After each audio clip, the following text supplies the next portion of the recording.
Can you all see my screen with him? Pray that the network does not interrupt us today because can you guys hear me? Can you guys see the screen?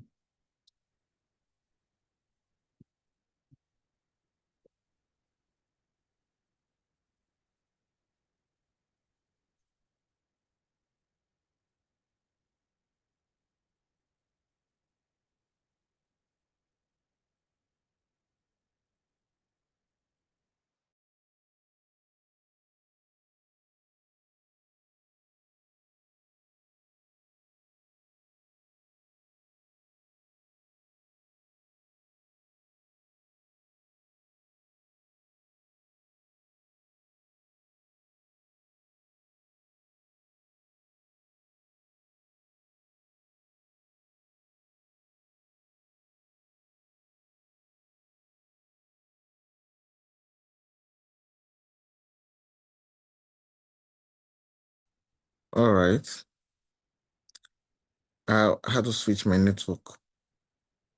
So like I was saying, can you guys hear me and can you guys see my screen?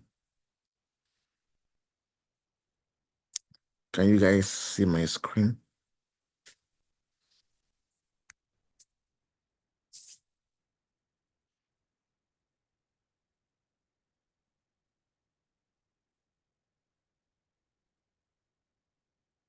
Okay. So today's class is one of the most, I think, if not, well, I wouldn't really say it's the most important, but it's one of the most important topics you need to pay attention to when it comes to trading anything in general. Because aside from this particular strategy, every other strategy that you trade still revolves around you knowing what the market is saying on the higher time frame, then trading in that direction on the lower time frame.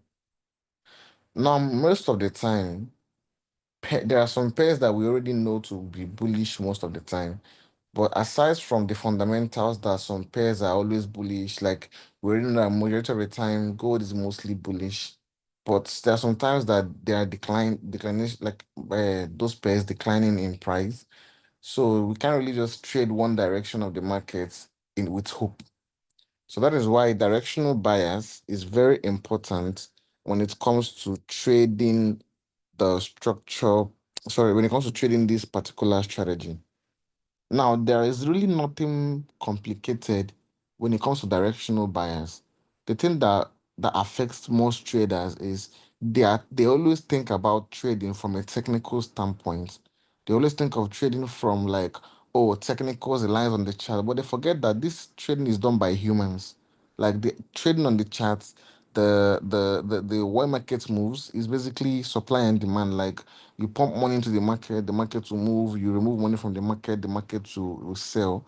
That is basically what the market, like the whole thing. So they forget that psychological aspect of trading, like the human psychological part of trading, and they focus mostly off of what they see, the lines on the chart and so on and so forth. So that is why most people do not actually apply logic when it comes to trading TA and when it comes to like trading in general. So that is why most people make mistakes when it comes to trading. And I am going to teach you guys how I apply directional bias to my own strategy that I trade. So first of all, we already know that there are three basic ways that market makes its movements.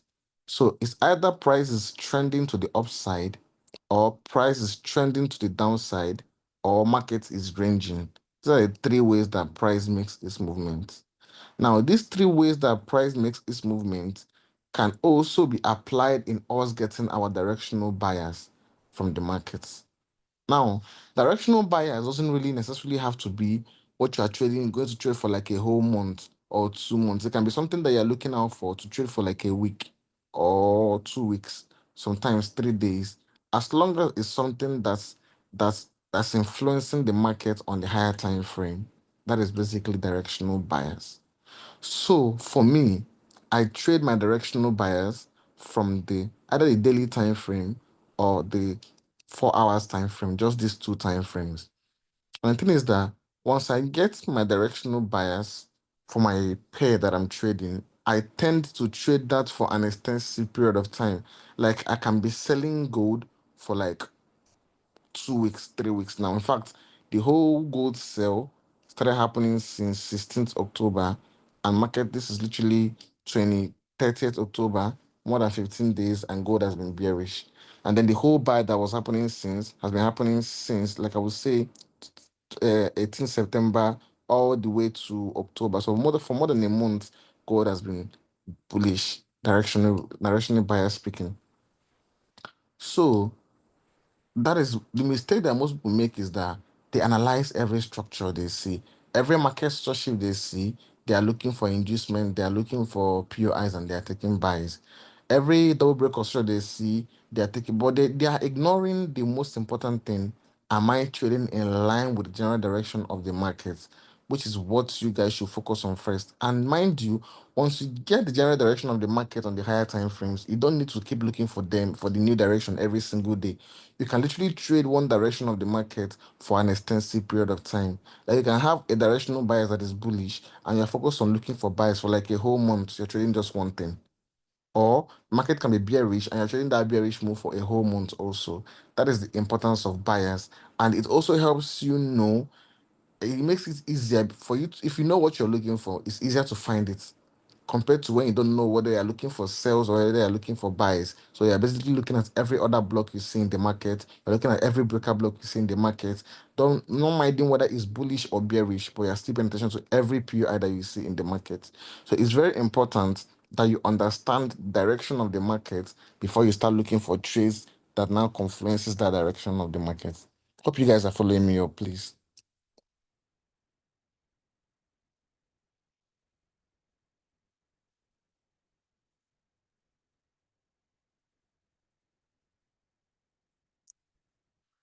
So there are two ways that we can apply directional bias, two major categories. The first one is by applying the normal way that price makes its movement, that is by using the trending markets and the ranging markets. Then the second way is basically applying the same analysis that you do on your lower time frames on your higher time frames too. So what do I mean by that? I mean the same way you see, like you see, sorry, the same way you would see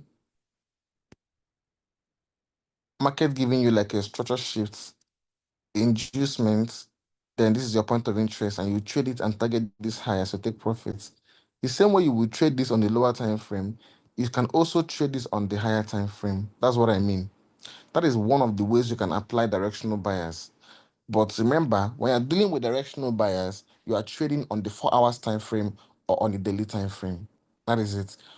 So that directional bias confirmation or whatever is should be done on the 4 hours time frame or on the daily time frame. That is what I use to trade my directional bias. So that is one of the ways you can apply directional bias, by applying the same analysis that you would normally apply on the lower time frames to the higher time frames. Because once again, structure is structure.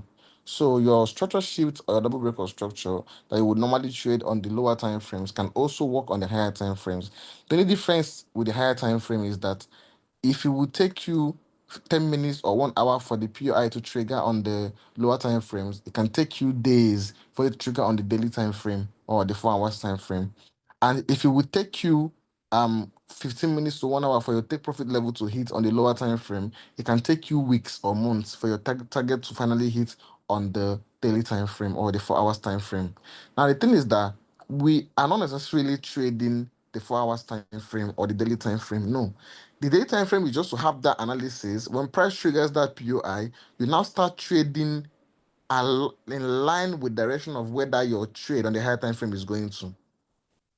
Because now 4 hours time frame, there are about, I would say, 6 4 hours candle in a day. Yeah, I'm correct, right? 6 4 hours candle, 4, 8, 12, 18. Yeah, 6 4 hours candle in a day, that's 24 hours.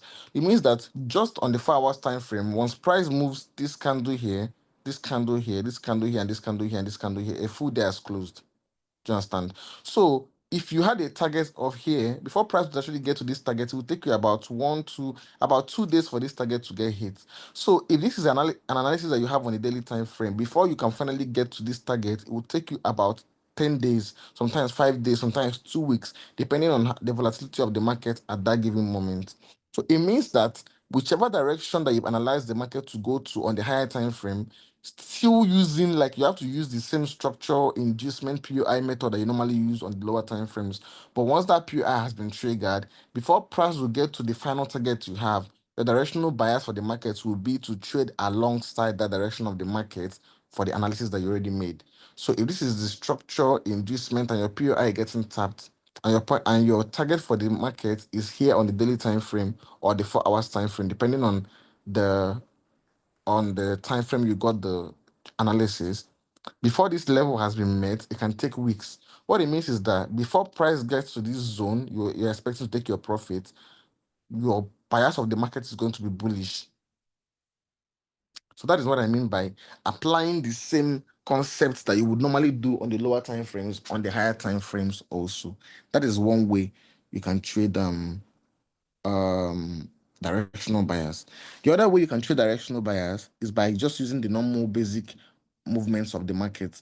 That is the three ways that price makes its movements: the uptrend, downtrend, and the ranging market. So already we understand that there are patterns that price makes its movements. If market is bullish, it's going to maintain an uptrend like this, and if it's bearish, it's going to maintain a downtrend like this.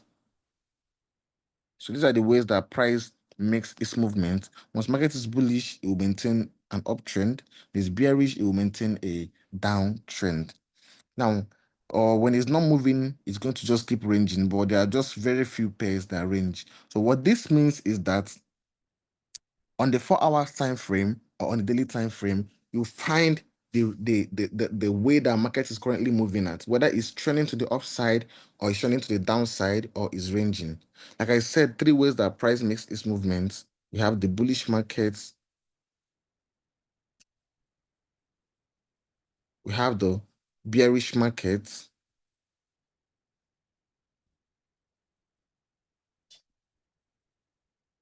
we have the ranging markets.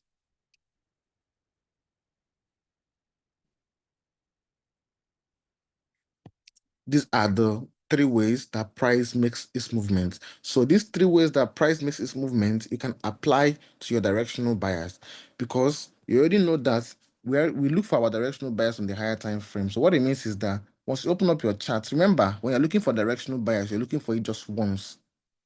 Just once. So once you have it marked out, we also have the target marked out.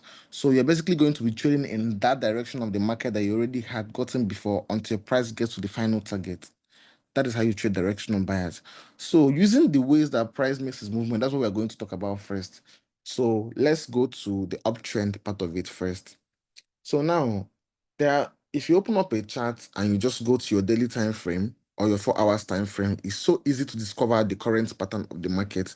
Like, it's not hard. If you shrink up your chart, you can tell whether market is moving up or is turning down. If you open up your chart, you can tell whether market is bullish or bearish. If you open up your chart, it's so easy to tell whether market is what, bullish or bearish, just by looking at the chart. From here, you can tell that market is bullish. From here, you can tell that market is also bullish. From here, you can also tell that market is bullish. So what you need to do is just that whenever you open up your chart, you shrink up your chart on the 4 hours time frame or on the daily time frame to discover the direction of the market, whether it's bearish or whether it's bullish. That would help you to know the direction of the market you're expecting to trade in. Same here. If you open up your chart, you can clearly see this is a bullish move. This is also a bullish move. So just open up your chart on the daily time frame or on the 4 hours time frame. Mostly, I focus mostly on the daily time frame. It's easier for me like that. So if you open up your chart on the daily time frame or the 4 hours time frame, you can be able to just shrink up your chart and observe the market well to know the direction that market is currently moving at. So if market is bullish, you already know that you're expecting to join into the bullish move. Now, when it comes to directional bias, we majorly focus on trading in line with the current direction of the market. If market is bullish and giving us higher highs and higher lows, we should be expecting to still focus on taking buys. And the market is bearish on the daily time frame, we should also expect to keep taking sells, because unlike the lower time frames, takes a long period of time for market to exhaust a trend. If market is bullish, it can buy for like 3 months. So except you're a swing trader that can wait for 5 months for shit or structure for market structure to happen, inducement and the POI to get tapped, it's going to be easier for you to trade in line with the direction of the market when you're dealing with the higher time frame than for you to be waiting for a structure shift, inducement, and POI to reverse that trend of the market, because it can take you a whole 5 months for that to happen, or 3 months or 2 months, depending on the volatility of the market at that given moment. So it's better you trade in line with the trend of the market on the higher time frame than looking to oppose it. You can only start doing those reversal things on the lower time frame because the market can move so fast on the lower time frame compared to the higher time frame. So now, let's open up your chart. Observe the pattern that market is using to move at that given moment. That is one way you can get the the market direction. So once you get the market direction, whether it's a bullish move or a bearish move, all you need to do is what, to draw out either your trend line for that given pattern at that moment, or this is what you do. So if it's an uptrend, you clearly see market giving you higher high, higher low, higher high, higher low, higher high, higher low. But the thing is that when market is giving you a trend, it's not just reacting off of the air. There are zones in the market where the reversals most likely to come in. For example, if you should have a trend line and you draw out your trend line, yes, the reversals will bounce at the trends, but at the same time, markets will supposedly bounce off of higher time frame POIs. Like for example, it can come to a breaker block here. Remember, the only two POIs that we make use of are breaker blocks and other blocks. So these are the same two POIs that we'll focus on when it comes to dealing with directional buyers' points of interest. So what markets will do is that they will pull into your trend line, yes, but at the same time, like I said, there are many ways to trade directional buyers, but I'm just taking it with the trend for the first one. They will pull into your trend line, but at the same time, they will also put zones like higher time frame POIs where you would normally expect reversals to come in. What do I mean by this? So they will either pull into those POIs or close to those POIs. For example, let's say I draw my trend line. Now, my trend line connects here, but at the same time, this zone I'm expecting the buy to come in is close to this breaker block here. Do you understand? This zone that I'm expecting market to react to is also close to this other block level here. So the higher time frames, the zones on the higher time frame, we would normally expect reversals to come in, can also match the trend line that you draw. For example, this zone is close to this other block level here. So the zones on the higher time frame that you mark can also connect with your trend lines. That is one thing. So if it's on the higher time frames, most of the time it can be breaker block connections. Even if you draw out, extend this trend here, after mitigating this one, price also mitigated a bounce from this trend line, but at the same time, it's also at this higher time frame breaker block here. So if you draw out your trend line, your trend lines majority of the time will also confluence at higher time frame points of interest. And that is like more like a double confluence self. So if market is trending to the upside, there will be a particular structure in which market is using to trend. So if it's giving you higher highs and higher lows, sometimes it can most likely be bouncing from breaker to breaker. So for example, market gives you a higher high, gives you a higher low, gives you a higher high, gives you a higher low. But the higher low it gives you can be market bouncing. It'll bounce at the trend line, but at the same time, it's bouncing off if you break a block on the daily time frame or the 4 hours time frame.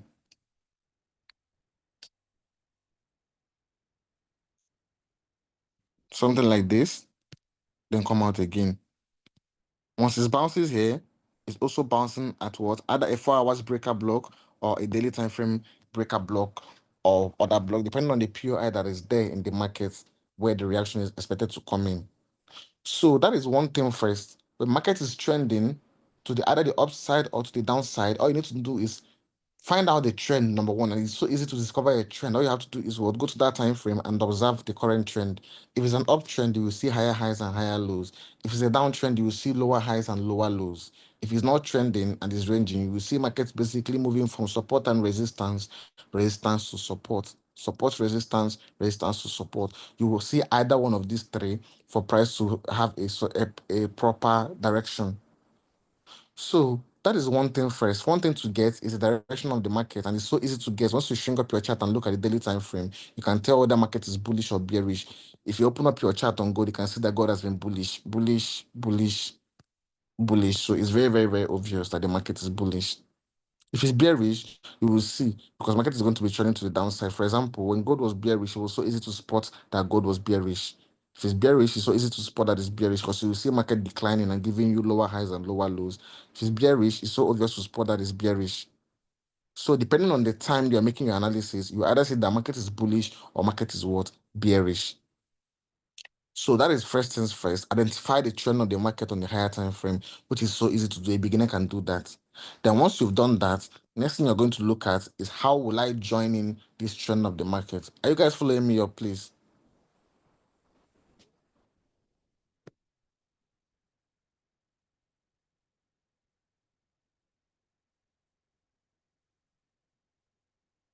Okay, okay, okay, yeah.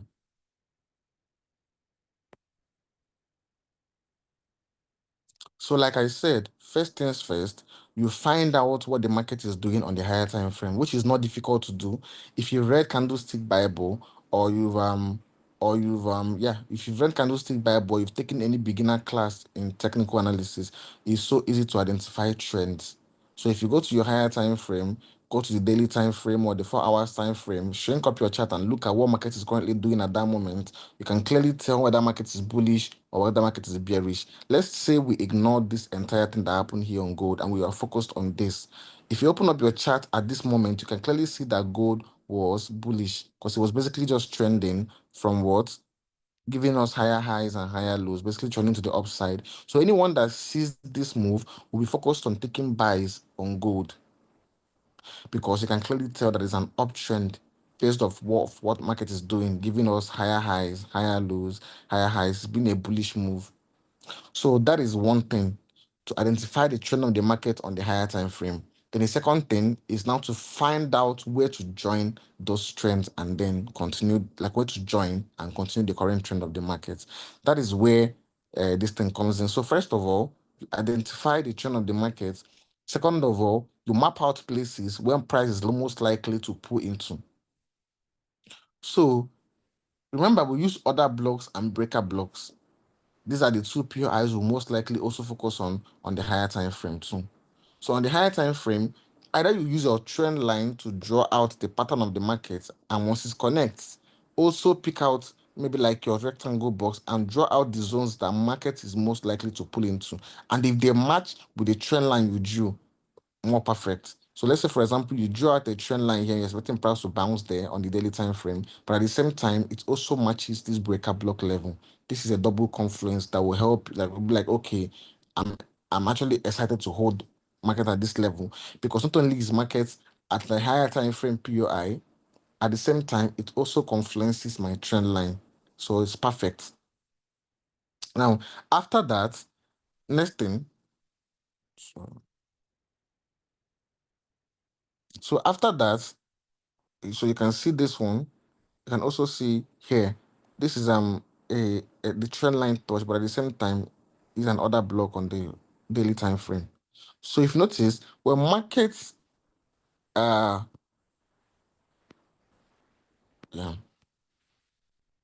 So if market is bullish, you can tell that it's bullish. Then you now go to daily time frame or the 4 hours time frame to be able to draw out zones that market can possibly pull into. So once you draw them out, you wait for price to now get there. Now remember, we're trading the higher time frames and not the lower time frames. And we're not actually placing our trades on those higher time frames. We're just using the higher time frames to get the directional bias of the market. And we're looking for that directional bias just once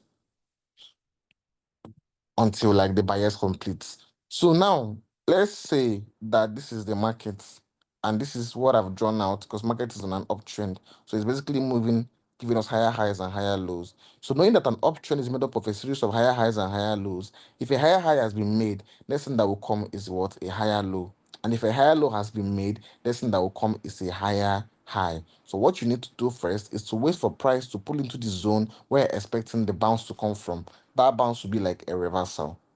So let's assume that on the 4 hours time frame or on the daily time frame, we have this breaker marked out. And on the 4 hours time frame or the daily time frame, market is now at that breaker. That is one of the stages. Now, step two, what do you now do when market is at that zone you're expecting reversals to come in? That is when you now look for the reversal concept. Now, remember, a reversal concept means that whichever direction that market was moving at before, you want to oppose direction to the opposite side. So because this was like market, the market bias is bullish overall, but this temporal sell that market did to approach this level that I'm expecting the bounce to happen from is like a mini sell. Now, for market to now continue moving again from this level, I need to get the concept of reversal while market is at the same level I'm expecting a reversal to come into. Now, I already marked out the daily time frame POI or the 4 hours time frame POI here, and I'm expecting price to reverse from that particular zone. It must not necessarily be perfect on the zone, but as long as it's enclosed inside of the zone, like I've marked out the zone, and then even if price dips into it a bit, and then it does not really matter, as long as I get that confirmation, one market is there. Remember, the confirmation is a one-time thing. We're not steadily looking for confirmation every time. We only look out for the confirmations when price pulls into the daily time frame POIs. We're expecting reversals to come into. One thing I will tell you is that whenever market touches a point of interest on the higher time frame, be it a daily time frame or a 4 hours time frame, there must always be retracements. There must always be confirmations. That is when you're looking at daily time frame zones. There's no way that price will pull into a zone in daily time frame that it will not retest. For example, let me show you guys something. Yeah, price tapped into this zone. When it went to what did it do? It retested. It tapped into this zone. When it went to what did it do? It retested down here again. Tapped into this zone. What did it do? When it came back, it retested down here again. So there's no way price will hit a daily time frame zone and not retest later on. So that retracement is basically the confirmation that we need. And that confirmation that we need is what? The concept we trade reversals with. Now, that concept we trade reversals with, what is it called? The reversal concept, what is it called?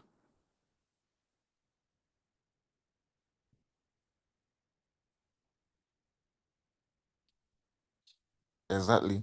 So our reversal concept is called a market structure shift.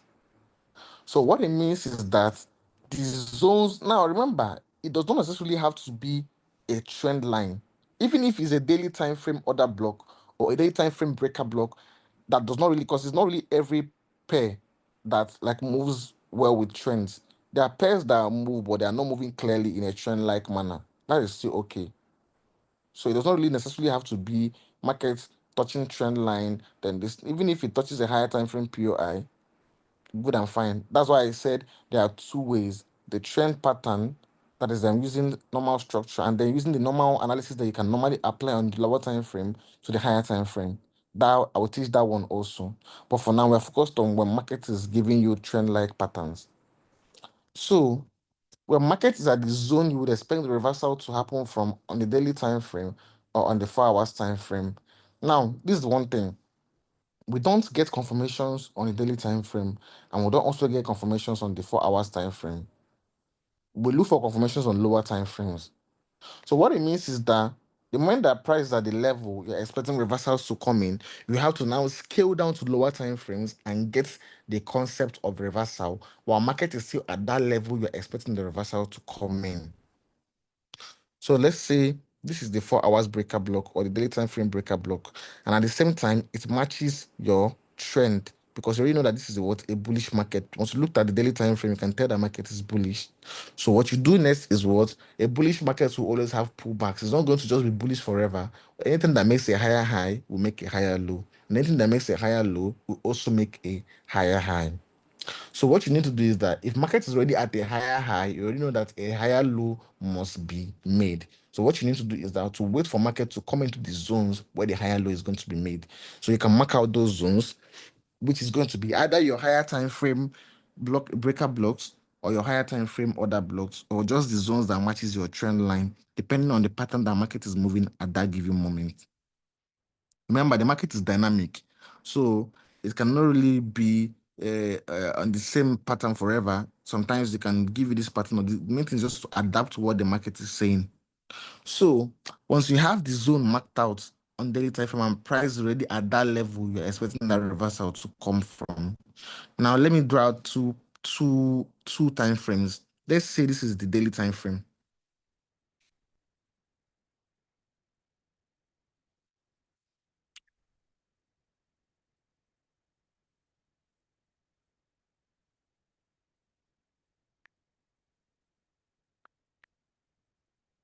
This is the daily time frame here.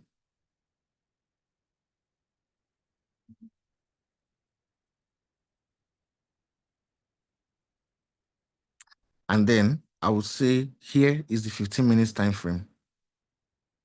Oh no, let me use 1 hour time frame.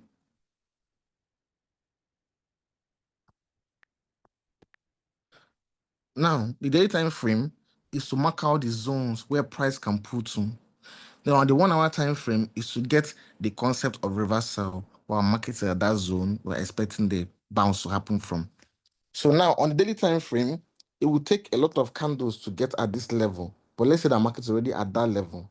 And at the same time, price will also be at that level on the 1 hour time frame. But the difference in the movements of the daily time frame and the 1 hour time frame is going to be very, very, very much. Because on the daily time frame, we cannot really have a clear market candle movement. Because this is the market coming to the daily time frame zone to trigger. This is it here. Can you see that there are few candles here and there's not really much of any movements here in the market? So it's not really that clear. It's just markets coming like with huge candles to approach this POI. So it's not really that clear. But on the 1 hour time frame, it's going to be clearer. So let's see on the daily time frame, this is market coming to trigger the point of interest. But on the 1 hour time frame, let's say this is the zone you're expecting that bounce to come. On the 1 hour time frame, this will be the market movement.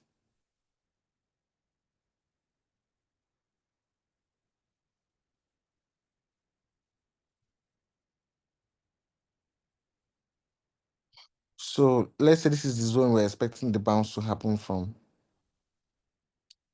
So this is the same price movement. This is the same zone, and it's also the same zone here. But the only difference is that this is the daily time frame, and this is the 1 hour time frame. Now, what do you now expect here? You're now expecting market to give you the concept of reversal while it's at this same level. You're expecting the bounce to happen from. Now, you're not looking for that reversal concept on the daily time frame. You're now looking for it on the 1 hour time frame. I'm losing my voice a bit. So on daily time frame, price already at the level you're expecting the bounce to happen from. On the 1 hour time frame, price is also going to be at that same level. But the difference is that you don't look for the confirmations on the daily time frame. Whenever you get your POI on the daily time frame, you look for your confirmations mostly on the 1 hour time frame, 30 minutes time frame, 45 minutes time frame. Than so you don't look for your confirmations on the same time frame you saw the POI. That is for directional bias confirmation. I don't use normal confirmations if I have if market is already moving. I don't use confirmations. But the first time I'm getting the directional bias of the market, I have to use confirmations. And then if you get the POI on the daily time frame, you get the confirmation on the either the 2 hours time frame, 1 hour time frame, 30 minutes time frame. It works. So what you do is that once market is at the level you're expecting the reversal to come in at the daily time frame, it's going to be at the same zone on the 1 hour time frame. What you start looking for is now market to give you the concept of reversal while at the same level. So if markets should come here, this will be the pattern that is using to approach the 1 hour time frame, and this will also be the pattern it will use to approach daily time frame. It's going to be more impulsive on daily time frame, but it's going to have more candle movements on the 1 hour time frame. So you're expecting market to give you something like this, a structure shift to take out this high. Now, once this happens, it will just look like a candle retracement on the daily time frame like this. It will give you your inducements and then eventually come to trigger your point of interest. Now, the moment you get this pattern at the same level, you're expecting a bounce to come into the market. The moment this happens, that means that you've already confirmed the next move of the uptrend. Now, market is bullish And the bullish market is made up of what? Higher highs and higher lows. But for each higher high that has been made, a higher low will also be made to complete the trend. So for each higher low, there are zones where markets react from. Those zones that markets react from are the zones that you have to mark out on the daily time frame or on the 4 hours time frame. And how do you mark out these zones? You either use your trend line and connect the structure of the market, or you can still combine using your trend line and also marking out higher time frame POIs where price can possibly pull and reverse from. Now, our market is at those zones. You don't just jump into the market and enter immediately. You now scale down to lower time frames to get your confirmations. And that confirmation must always be a reversal concept. That confirmation will always have to be a reversal concept. And that reversal concept has to be gotten where market is at the same level you're expecting that reversal to come in, which means your higher time frame POIs, your higher time frame order block, your higher time frame breaker block, your higher time frame trend line touch.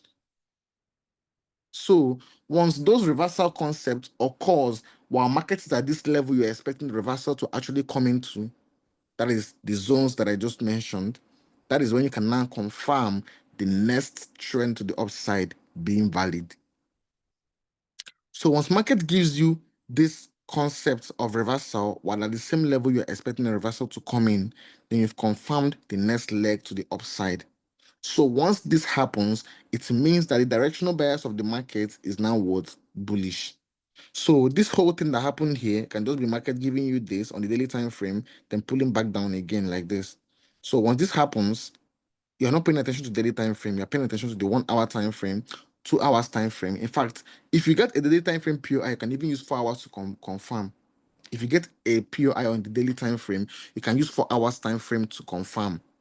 I think it's more effective like that. So if you get a POI or market tapping into a reversal zone on the daily time frame, you can use 4 hours time frame to get your structure shift, inducement, and price coming to tap into your order block. I think I've done something like that before,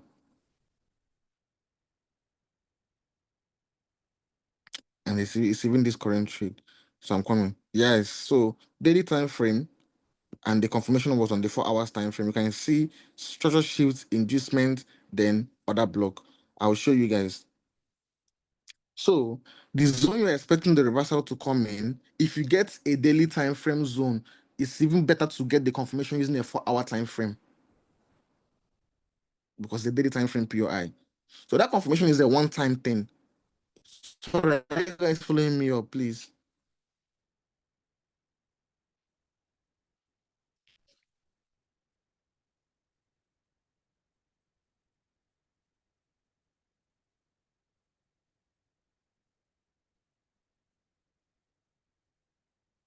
Okay. Okay, good. So, like I said, the confirmations, if you get the POI on the daily time frame, try using the confirmation, try getting confirmations on the 4 hours time frame. If the POI came from the 4 hours time frame, try using 1 hour time frame to 2 hours time frame for confirmation. It works like magic like that. So like I said, if it's daily time frame that your POI triggers, like the daily time frame POI that you use for the zone that you're expecting the reversal to come in for the directional bias, 4 hours time frame will be more stable to get your direction, your concept for reversal. Remember, you don't trade the zone until you get that reversal concept, and it's just one-time confirmation that we're looking for. So our market is at this level on the daily time frame. You will see market just give you this kind of move, just like it did here.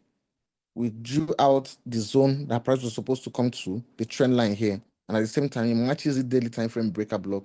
While price came here, you can just see market do this, spike up, spike down again, and push up. That's on the daily time frame will look so confusing to you. You wouldn't really understand what is going on at that level. But on the 4 hours time frame, you will see market clearly give you a structure shift, an inducement, and then come to tap your POI. Once that happens, you have confirmed the next leg to the upside. Once you've confirmed the next leg to the upside, you can now say successfully that the directional bias of the market is now what? Bullish. Because in this scenario, I'm using a bullish scenario. And then if it's bullish, where do you not expect your target to be? So logically speaking, let's come to logic now because some people don't apply logic to trade and it pisses me off. Logically speaking, what is an uptrend made up of? Please, I want to ask you guys this question. What is an uptrend made up of?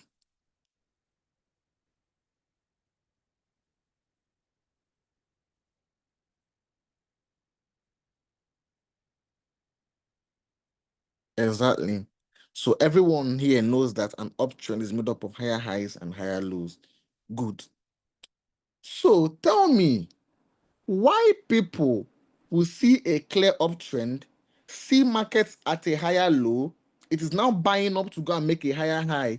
Market has not yet made a higher high, they are now selling the market. Please tell me why. Just explain that logic to me. No, most times people are somehow, and it pisses me off sometimes. Market is bullish, good and fine. Use daily time frame, like I'm explaining to you guys. You get the zones you're expecting the reversal to come in, good and fine. You get the confirmations. If it's daily time frame, you use 4 hours and you got your confirmation. Very, very good and fine.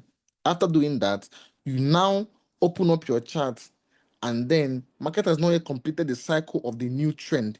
You are reversing it. Why?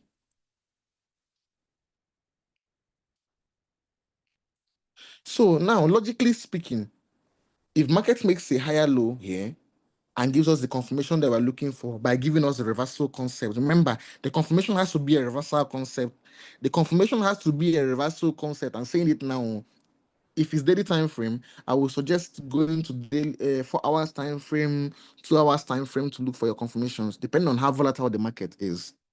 Once you've gotten that reversal concept confirmation, you're now sure that the next leg of the trend has begun. So now market is now bullish again, and then is on an uptrend, and an uptrend is made up of higher highs and higher lows.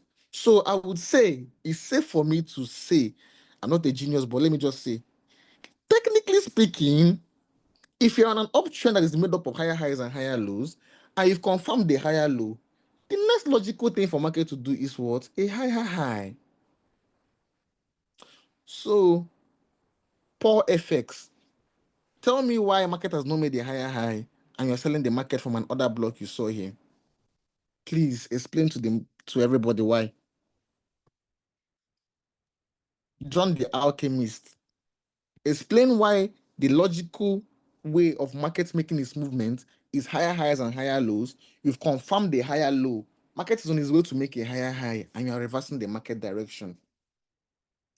Melin, you get magic. So that is one thing about people that pisses me off. They don't try to apply logic to their trading, and it's actually very sad because if you apply logic to your trading, you would actually get a better result than just drawing lines on the chart. Even if you like, draw 10, have the most beautiful structure shift in history, have the most beautiful inducement, and have the most beautiful untapped order block. If you are trading in the wrong direction of the market, it will destroy and discombobulate that your POI. So, have you seen how market is when you are wrong? You have everything in order, you've marked it out. Market taps into your order block, gives you view once profit, and then by the time you go back to screenshot your profits, it has wiped up everything. That's what market is going to do to you if you're trading in the wrong direction. So first of all, once you get that confirmation on the higher time frame, once you get that POI that aligns with your trend, a market comes to that POI and gives you your reversal concept confirmation. Remember, I'm saying it's your that reversal concept is the confirmation you should be looking for. Once you get that reversal concept confirmation, next thing to do is now to trade market in the behavioral pattern of the trend is on. So we got the reversal concept confirmation here for this market at this POI. Now, the behavioral pattern of our trend is higher highs and higher lows. And where is our higher high? Here means that this high needs to be what? Taken out. So what it means is, I'm just guessing here now. What it means is that since the market does higher highs and higher lows for an uptrend, and you've seen a higher low, we're expecting market to what? To give us a higher high. So I don't think we need God to come down and tell us now that we're expecting to buy the market until price takes out this high. Do we need people to come and tell us that?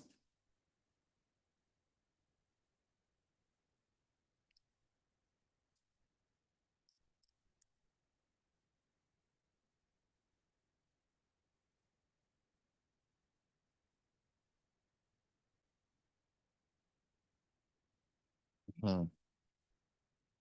So, so like I was saying, once you marked out, remember what I said, get the trend of the market on the daily time frame. Get the POIs you're expecting the reversals to come into on daily time frame.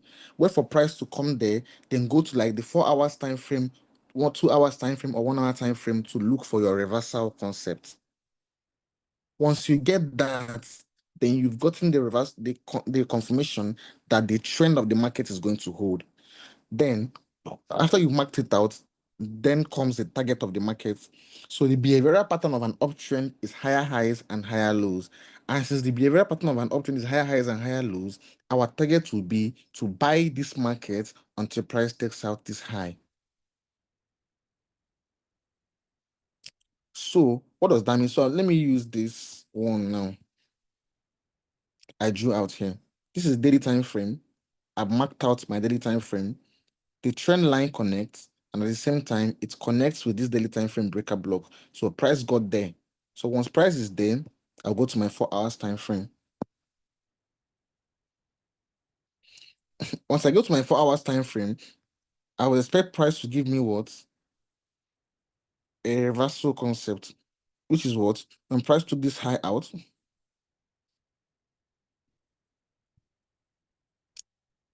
gave me this week as my inducement, pushed up again to take out the high, then eventually came back to mitigate this other block as my POI. Now, once this happens, I've confirmed the next move to the upside. And then once I've confirmed the next move to the upside, then I can now start trading any time frame I want to trade. The confirmation is needed on the 4 hours time frame or the 2 hours time frame. But once I've gotten that, I can trade whichever time frame I want to trade. I want to look at the 3 hours time frame and see if there was a clearer analysis there. Actually, there wasn't. It was on the 4 hours time frame that it was clear. So that's why I suggest the 4 hours time frame, actually. So, because if it's a daily time frame, it's better to get that confirmation on the 4 hours time frame. And just so you guys see that I'm talking about the same thing that I did, this was it. Just so you guys know that I'm talking about the same thing I do. So I marked out the daily time frame. You can see me marking it out with this blue rectangular candle, this blue rectangular box. And once price got there, did I enter from there? No. What did I do? I waited for that confirmation here. That confirmation now happened on the 4 hours time frame and price triggered my POI. Doesn't have to be perfect. Just have to know that price will give you a confirmation and trigger a POI on the 4 hours time frame. Then once the price gets there, what do? You now have confirmed the next move to the upside. After confirming it, the next thing you now do is to now mark out the target. Now, the target is what you now still go on that daily time frame for. So if you go to the daily time frame, you check what you're trading. So what I'm trading on the daily time frame is what? An uptrend. And an uptrend is made up of higher highs and higher lows. Meaning that now that I've confirmed the higher low on the next thing for market to do is to give me a higher high. So what was last high? Here. So since this is the last high, it means I'm bullish until market takes out this high. So from then onwards, what it means is that the directional bias for this particular pair that I'm on is bullish until this new high here, this last high has been taken out.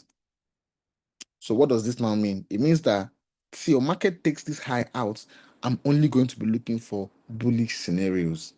Are you guys following me up?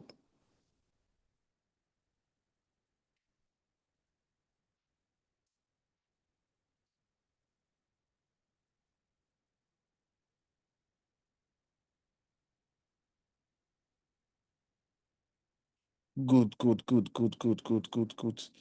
I like that you guys are following me up. That's someone is asking me how is that a valid? That's a valid OB. Just that it looks different, but it's an OB. I don't know if you've never traded an OB like that before, but just go search up how OBs look most times.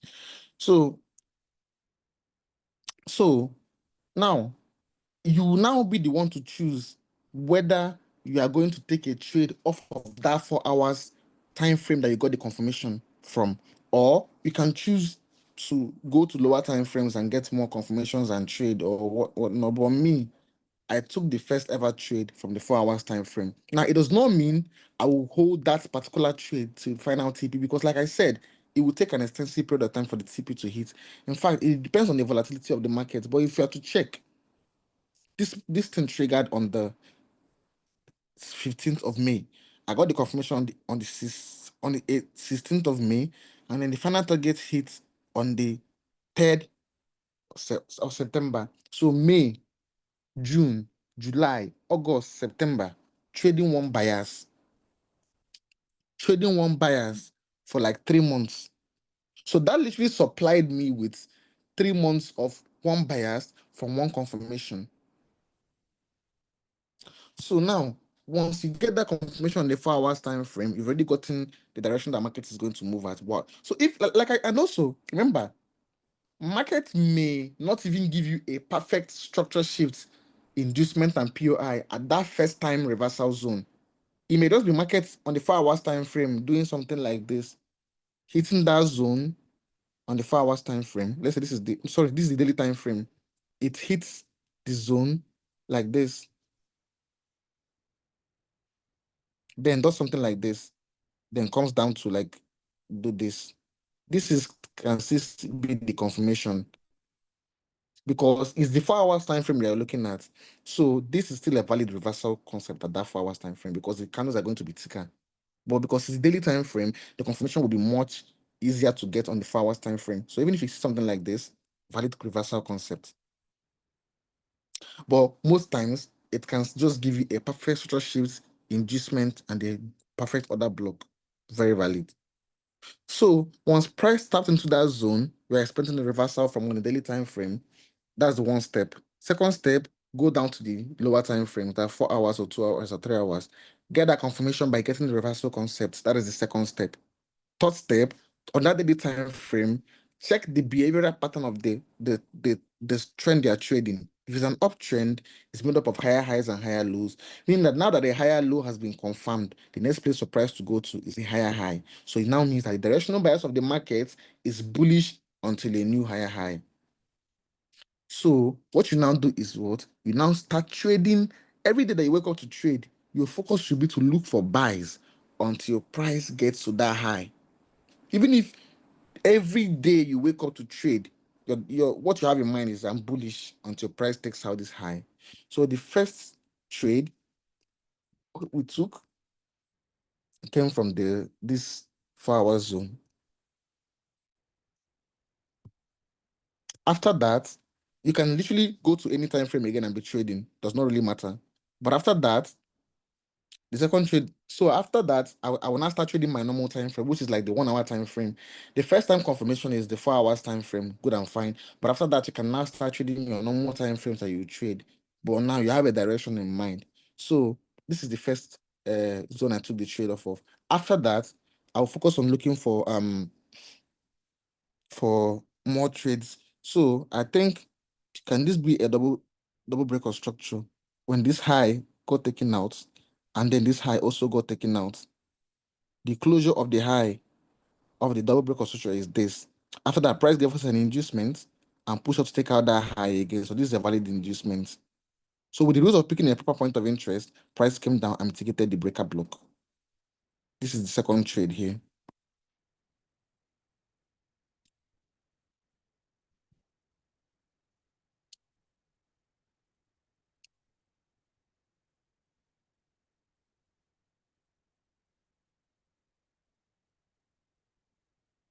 So now you can now be targeting the nearest draw on liquidity to take your trades in the market, like your TP. So for example, you can now start applying your normal take profit levels. But overall, we already know that market is going to take out this high. So you can now, based on how contented you are in the market, as long as your TP does not exceed the overall direction of the market, you can now target the nearest draw on liquidity for your take profit levels. So if you took this trade, you can just say, I want to target this high in the market and I will leave when price comes to this high. So you can literally just target that high as your take profit level. Good and fine, taking the first trade. After that, you can spot another entry. So we've already gotten the first entry from here. I want to mark out how many entries we've gotten. The one we got on the 4 hours time frame. Remember, directional bias we've already gotten directional bias. So now we're trading in line with that directional bias. So we got the first confirmation on the daily time on the 4 hours time frame. So that's the most important one, to get that direction on the 4 hours time frame. So that's the first trade we get. So whichever direction you want, you can still target the high here, good and fine. You've already gotten that first one. We got the second one. So if you missed this first one, you can still trade with the direction of the market and get the second analysis on the 1 hour time frame. Now, after this is the second trade, good and fine. Let's say you missed this one, but you still have in mind that market is bullish, so you're still focused on looking for more buys. And remember, if we are looking for continuations, we focus on using double breakout structures. That was why I used the double breakout structure for the second entry and not the reversal concept. The reversal concept is for the first time confirmation of a new trend. Now, after that, you now start focusing more on double breakout structure. What I mean is by double breakout structure is that a market has been bearish. Before it will reverse up, it must give you a reversal concept. Now, after market already gave you that reversal concept, if you're now looking to trade more buys, now the market is buying, you use double breakout structure. You understand? You focus on double breakout structure until eventually, let's say market gives you a full retracement again. So before that full retracement to stop, if market wants to continue buying back up again, you will get another structure shift. But once it's bullish and there's not giving you a full retracement to the downside, if you're looking for more entries, you use double breakout structure for continuations. So that is it. So double breakout structure for continuations, market structure sheet for reversals. So now that we're still looking for continuations for buys, you can see another market do something like this. When this high was taken out, this high was also taken out. That's a double breakout structure. After that, this is an inducement. This can do weak pullback here, an inducement. Now, with the rules of picking a point of interest, the nearest POI to this inducement is this breaker block. So we're expecting price to come into this breaker block again for another continuation. And what the price do? Tap into that breaker block. So the first entry, second entry, we get another third entry.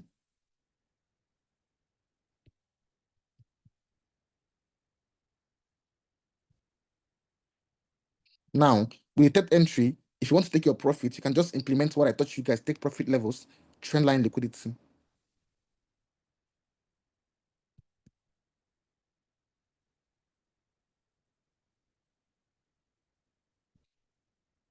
If you guys are following me up, say power.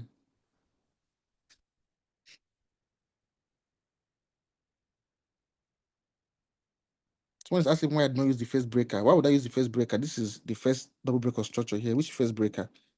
Which first breaker? This double breaker structure inducement here. Is it this breaker you're talking about?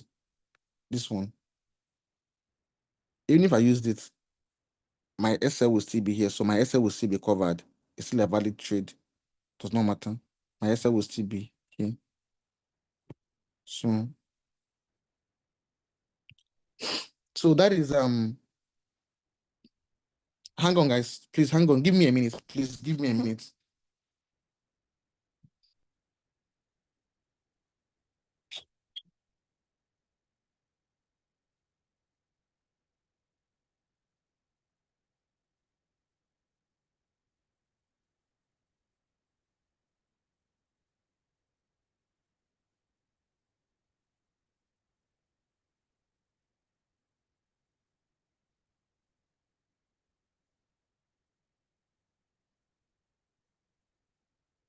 I'm back. I'm back. Sorry.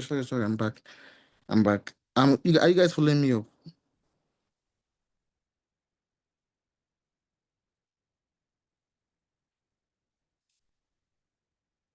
Someone said I should display. So let me tell you guys what a valid inducement is. Now, let me tell you guys something. Let's assume this is a structure shift. And this is the candle that triggered the structure shift to happen. So this is the candle. And let's say like this is where it closed. This is the closure of the candle that triggered that structure shift to occur. Now, if there's the next candle that comes out, if it makes even a slight pullback and then proceeds to take out the high of this zone that the candle that triggered that structure shift closed at, then this low is a valid inducement.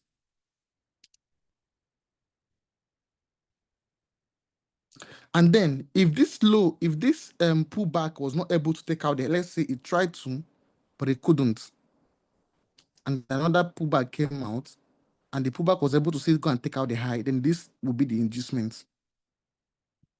So if you check out this scenario here, this was the closure of the double break of structure candle. So this next candle that came out here that made the pullback was able to go out and take out the high. So that was why I marked it as a valid inducement. You guys understand what I was saying?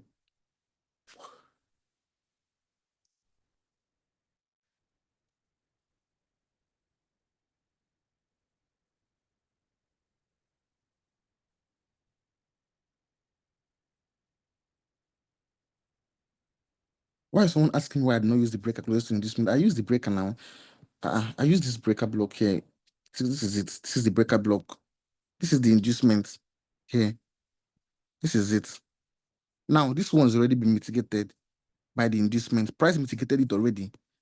When price came down here, it touched this breaker block. So the next one is here. So even if I picked this breaker block, this one, this is it. This is the entry now. What are you guys saying again? Abi, you don't understand the rules of picking a point of interest again.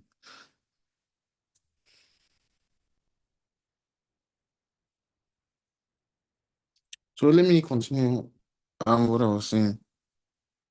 So now you already know the direction that you're trading at. So the important thing is just to keep trading in that direction until price gets to the overall target, which is this high. So that is the next entry. So after that, let's assume you missed this one. Next thing again, look for what? Double break of structure, inducement, POI. So this is market being bullish. Now it took this high out. But at the same time, this high at the back also got taken out. So it's a double break of structure. After that, so this was the closure of the double break of structure candle. The market gave us a pullback. This pullback then proceeded to now take out the high of that closure of the double break of structure candle. So this is a valid inducement here.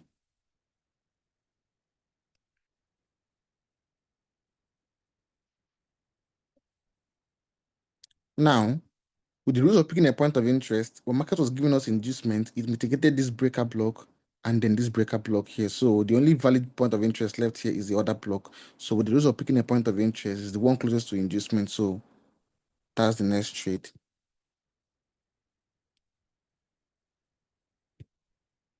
So when markets hit this TP here, another trade idea that we got is this.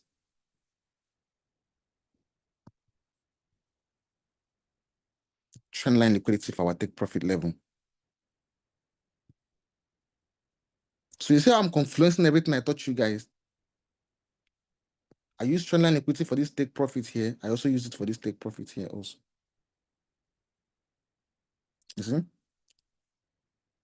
Now, remember,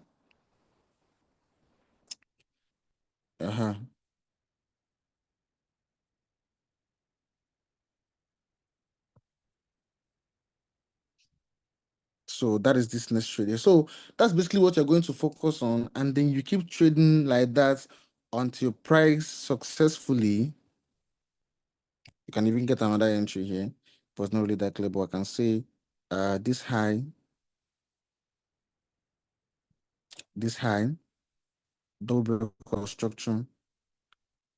After that, this pullback, or I can even say this is the pullback here.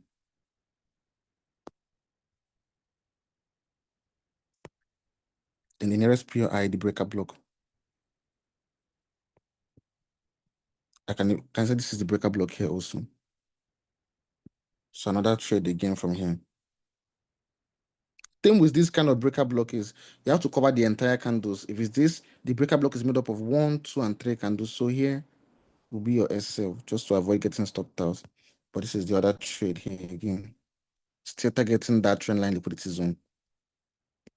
So already, you already know you're bullish. So whenever market eventually see, let's say you took another entry here, you're not going to be perfect. Most likely, most of us will take buys from this breaker here. So even if you hit stop loss here, you can stay off the market and then wait for price to give you more entries for you to trade. So the moment you get that, can start looking for more buys again. So the thing is just to know that no matter what happens, you're not going to be perfect and hit overall TPs. But the moment market gives you some kind of confirmations or whatever, you already know the direction you are trading at. So you keep trading in that direction. So that is basically what you do. So you keep looking for buys till market successfully what takes out this high, and eventually price actually did. So if you have to look for more buys, there was a buy here from this breaker block. It's even the breaker block is better on the 30 minutes time frame, I think. But there's a buy here on this breaker. Um, there's a buy here on from this breaker.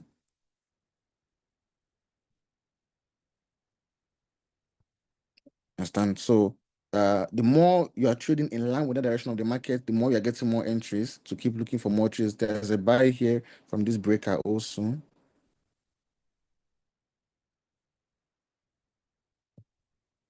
So that was what market kept doing until eventually price took out this high. So when market takes out this high, then you can stop. But the thing with market, because this is an all-time high, so when market makes an all-time high, it tends to still trade in that direction for more period of time. But that one is you trade with experience now rather than like with technicals. Once you get the experience in trading all-time highs, very, very good and fine. But just know that whenever an all-time high has been made, market will still continue trading higher. And if an all-time low has been made, market will continue trading lower. But that's what your experience will teach you. But it's not every time that market's at an all-time high. This just happened to be when markets made an all-time high. But extensively, looking for trades would be to focus on to look for trades until price successfully makes a new high. So there are many places that we could have gotten more entries here. I even took this trade. This is a 4 hours, I have 3 hours order block. This zone here, I took from the 3 hours order block. Was a buy there. I 4 hour, yeah, 3 hours order block here. Was a buy. So another buy, um, another buy. So you just keep analyzing, but now you know that you're trading in one particular direction. So you keep focusing on that direction until price gets to the overall target that you're expecting price to get to. But you already have a direction in mind that you're trading at. So that is the best thing about directional buyers. It makes it easier for you to look for trades. Now remember, the first time that price triggered our zone, we already got 1, 2, 3, 4, 5, 6 entries. 7, 8, 9, 10. So, and this is just the 1 hour time frame. Remember, you get more trades depending on the time frame that you trade. There are always going to be opportunities presenting itself on different time frames, but I literally just had to use one time frame to get all these entries. So there are people that trade 15 minutes time frames. So because I'm trading 1 hour time frames, it will take longer for my setups to form.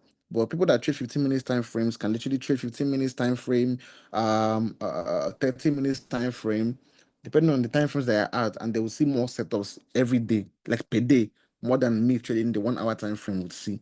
But I'm just telling you guys, get the directional bias on the daily time frame, mark out the zones you're expecting the market to put before it reverses on the daily time frame. When price pulls to those zones on the daily time frame, go to the 4 hours time frame and look for confirmation. The reversal concept will be the confirmation. Once you've gotten that, then you can now go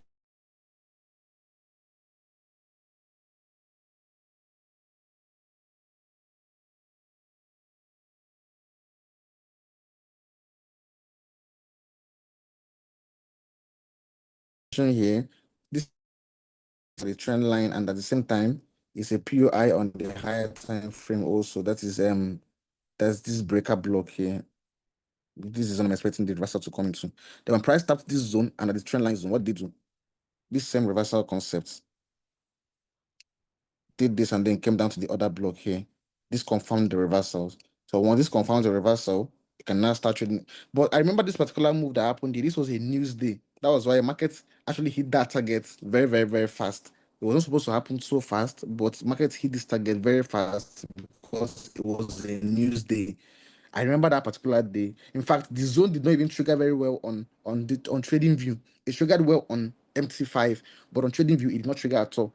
just came close to it. But the thing that saved us was that it connected at the trend line. But at the breaker block we're expecting the market to react from, it did not actually react well there. But on our brokers, like if you open MT5 and look at the broker side, it actually mitigated the zone, but it did not mitigate on trading view. So that is like market manipulation. It was a news day. But it's the same thing. Once market does that, it will give you the confirmation that you're looking for, and then you start trading in line with that direction and target the structural pattern of that particular trend that market is on. If it's an uptrend and it makes a higher low, then a higher high has to be made. And if it's a downtrend and it makes a lower high, then a lower low has to be made. That is how you trade directional buyers when it comes to trading trends. Are you guys following me up, please?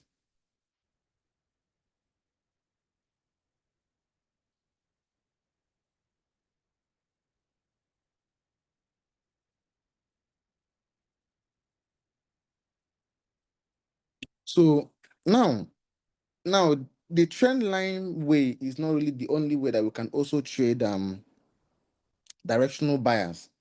Do you understand? This is one of the ways that we trade directional buy. But like I said, whichever way the market presents itself to you is what you're going to do. You won't have a specific way you expect market to react from. That is why I said, aside from markets using the trend line method, there's also you trading the same setups you would normally trade on the lower time frames, on the higher time frames also. Do you understand?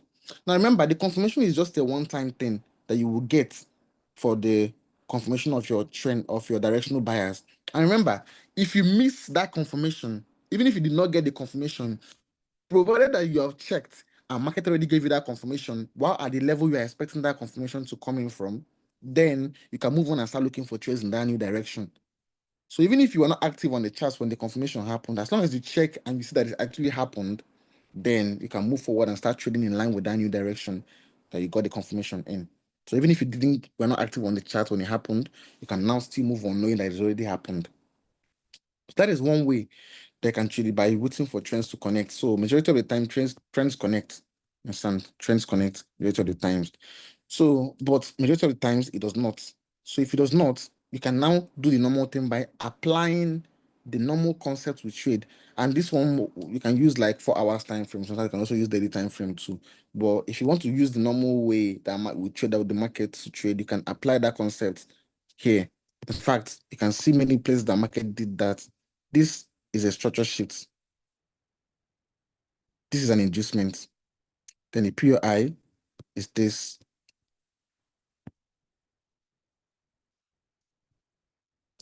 Now, this is also a double breakout structure. This is an inducement. This is a breaker block. So the thing is, the same thing applies to the same concept. Once market gives you, comes to tap into those zones, based on the time frame you are on, if you're on the daily time frame and price taps into those zones, all you have to do is what? Go down to lower time frames and look for confirmations. So if it's a daily time frame, you can look at confirmations for the 4 hours time frame. So for example, this one that happened here, your market tapped at this zone on the daily time frame. If you say you want to look for the confirmations and you go down to like 4 hours time frame,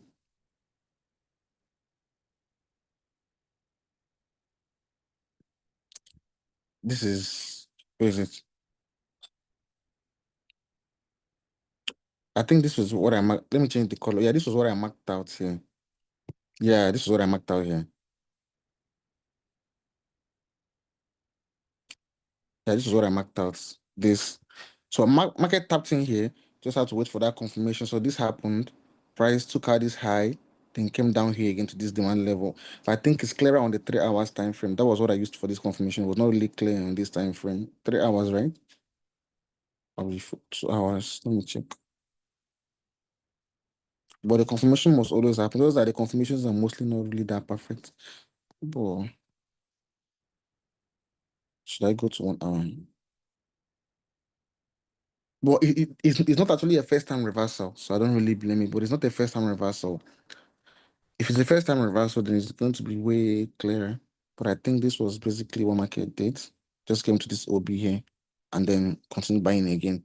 But the same analysis that you would apply on the lower time frames, like the 15 minutes time frame, you can also apply in the market on the daily time frame and still trade it comfortably.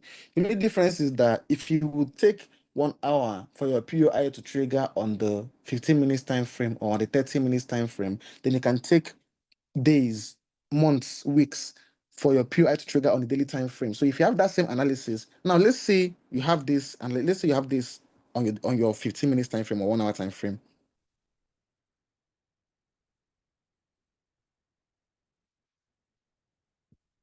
Now, with this structure, I'll mark out something and I'll give you guys something. This is POI1 and this is POI2. Which for this particular setup I have here, which zone are you going to pick for your entry? Is it POI1 or POI2?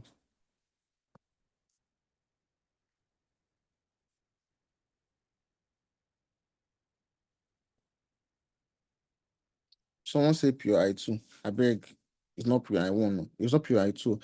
So it's POI1 because this is an inducement and the POI close to the inducement is what the breaker blocks or the POI1. So it's the same thing here. Even without drawing the trend line, it's the same thing here. It's the same thing that happened here that we're expecting price to tap into this breaker. It tapped into this breaker on the chart, but it not tap on MT5, but it not tap on the chart. But it's the same thing. Just like there was a manipulation here. So double break of structure, inducement, then the breaker block. But it just did not on the if someone goes to MT5, they will see that it tapped. Just like it did not tap here. That particular day, I remember this very. It was when I went to the chart that I discovered that there was manipulation in the chart. Same thing here. This is the other block. Then this is the breaker. So after the inducement, nearest POI is this breaker block here. So market still tapped in here also. So the same analysis that you would have normally applied on the lower time frames, you can also apply on the higher time frame. The only difference is that it would take a longer period of time to trigger on the higher time frames, and it will also take a longer period of time for you to hit target on the higher time frames. That's why it's called a directional bias, because that amount of time it would take for price to hit that target on the higher time frame is basically all we need to be trading the lower time frames with. Because once market will take days or months to trade to hit final target, it means that for days or months, we have a direction in mind. We're basically going to be trading until price gets to that direction we're expecting it to get to.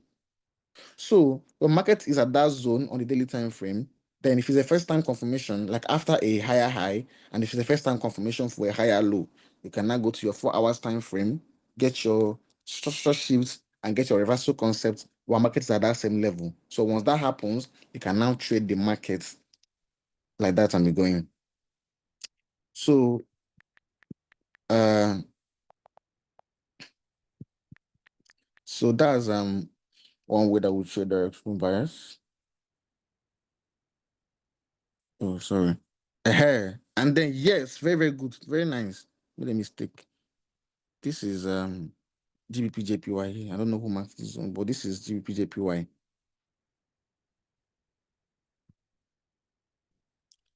Now, what do you guys see? Anyone that shrinks this chart and looks at it can see a clear uptrend. It's a clear uptrend. Now, if I did not want to apply the whole trend line concept, I can still apply this concept of market giving me a double break of structure, inducement, then the nearest POI being the breaker block. Now, once market triggers that zone on the higher time frames, it pushed up. But this candle that came here still made a retracement to the downside. Now, so when it triggered, and then price took out this high, let's say, this, I wouldn't really say this is the induced. It's not really clear, but when let me go to another lower time frame and see if it's going to be clearer.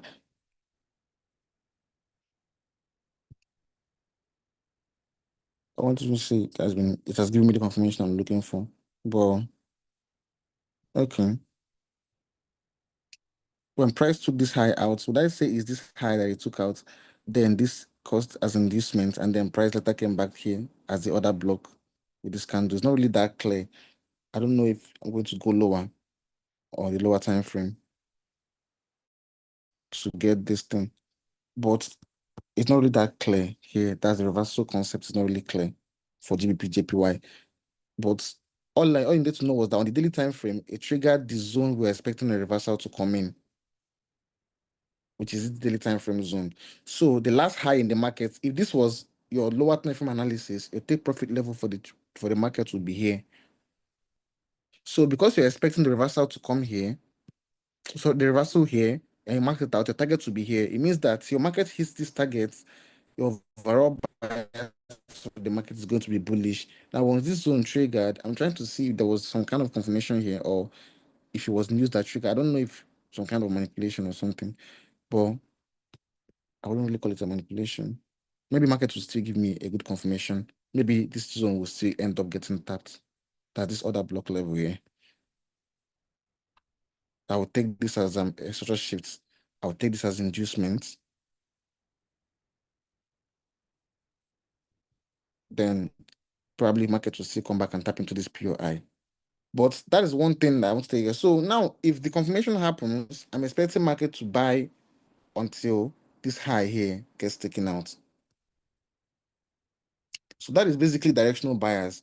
Go to the daily time frame, spot zones you would expect reversals to come into the market from. So basically, either you apply the same analysis that you would normally do on the lower time frames on the higher time frames, or imagine here also we have this clear break of structure, market gave inducement and took out the high here, and then price eventually came out and then triggered our OB.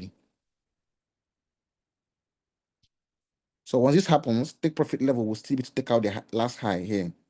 So what it means is that when market triggers this zone, you focus on looking for buys until market eventually gets the final target. So that is basically the same thing that you normally do on your lower time frames. You can also apply on the higher time frames. The thing is that on the higher time frames, it would take a longer period of time for the target to be hit than it would take for the market to hit on the lower time frame. So if you go to 1 hour time frame, would I say this was this thing here. So I would say the confirmation is basically when price did this and then came back to this OB level here. That's the confirmation I needed in the markets. After that, we now kept looking for more buys. So when this high gets taken out and this high gets taken out here, market gives us inducement. The nearest POI is this breaker block here. So that's the second entry. So you just keep looking for trades in that direction. Another this thing. This high gets taken out. This high gets taken out. Double breakout structure, inducement, other block.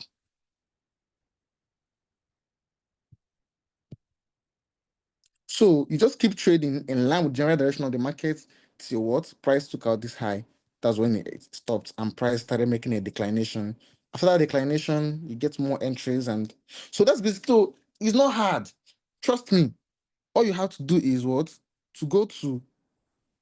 All you have to do is to what to go to higher time frames and then get what the market is seeing on the higher time frames. You can apply.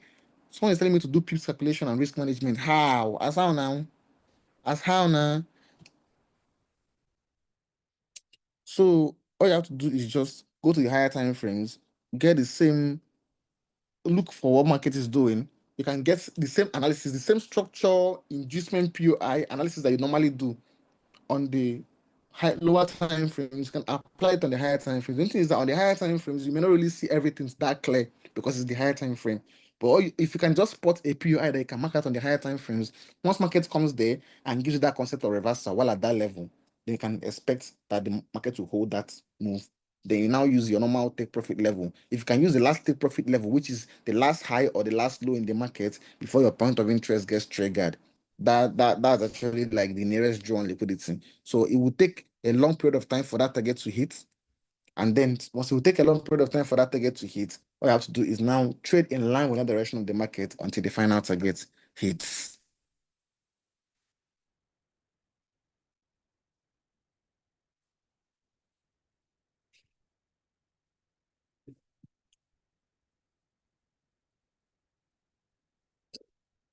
So you say I should analyze for a downtrend.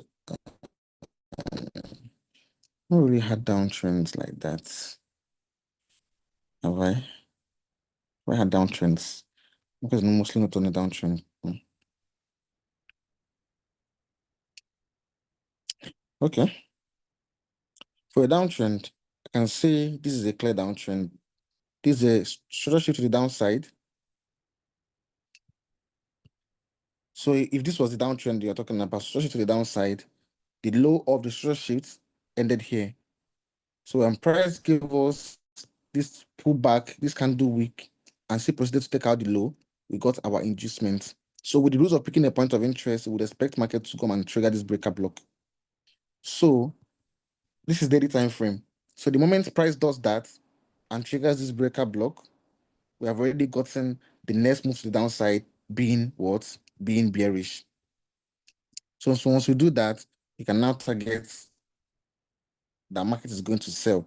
So this is trend line liquidity here. So market will probably sell till this low gets taken out. So this is the same analysis I would normally apply on the higher time, on the lower time frames. I will also apply on the higher time frames. So what it means is that once this triggers, see, you can clearly see when market triggered this zone, it pushed down, but eventually pushed up again. That push up is that confirmation, that reversal concept. So once that happens, you now go to your lower time frames and you now start looking for trades to the downside until price eventually completes the cycle of the downtrend. The same thing you apply on your higher time frames, the same thing that you can also apply on your lower time frames. Same thing you can apply on your lower time frames, same thing you can also apply on your higher time frames. So it's not really difficult. Once you go to the daily time frame, you can apply the same analysis everywhere. This is let's say structure shifts. This is how I was taking. This is an inducement. Price pushed up and eventually came to trigger this breaker block. Was the breaker block triggered? Price made this move and then pushed back down with this bearish move here. This is when market gave us that structure shift inducement and PI on the lower time frames. So based on the rules of picking a point of interest and taking our profit in the market, if we check, you can clearly see trend line liquidity here for take profits. So we can apply this concept. So what it means is that market is bullish until this high gets taken out. All if I keep going over and it's the same thing, daily time frame there are candlesticks too. The same analysis that you can apply on lower time frames, you can also apply on your higher time frames. The thing is that just have to look, just shrink your charts and look. If you open up your chart, it's very clear. But what it means is that it will take a longer period of time for this target to hit. This is a daily candle. So it took 1, 2, 3, 4, 5, 6, 7, 8, 9, 10, 11, 12. It took 12 days 12 trading days, which will be 5 days, that is 2 weeks plus for market to hit these targets, meaning that for 2 weeks, you are basically going to be trading just bullish moves. So that is it. So the same concept you will normally apply on your lower frames, you can also apply on the higher time frames too. Just that whenever you get that and you get the confirmation, when price triggers that daily time frame POIs, go to your lower time frame for confirmation, which is to get the same concept I taught you guys, reversal concept and the valid POI. Once you get that, you can now be trading any time frame you want, but you're trading that time frame in line with the current direction of the market on the higher time frames. You trade it until the final target that you already have on the higher time frame gets hit. That's why sometimes you guys will see me mark a horizontal line on the chart. It's not like it's anything special. It's just that that's the zone on the higher time frame that I've marked out for price to get to. So I'll keep looking for buys and buys or sells and sells until price successfully gets to that zone I'm expecting it to get to. Then I will stop. So directional bias is not really complex. It's basically just trading in line. Someone is asking me about PIPS calculation. It's spamming it in the comment section. I don't understand. Go to the YouTube and watch it now. God. So that is basically how I've been teaching for 1 hour and 30 something minutes.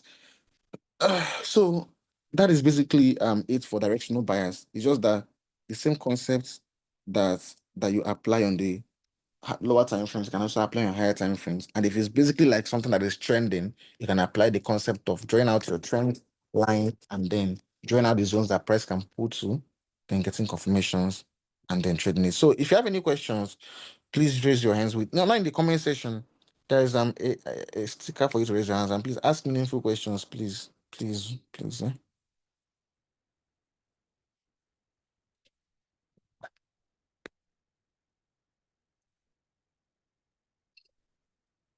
Okay.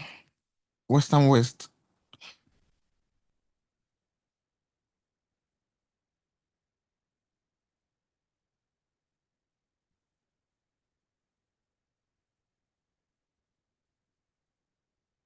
Western West.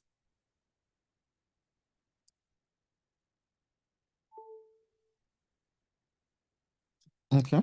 You're not unmuting yourself. Ugochukwu gives.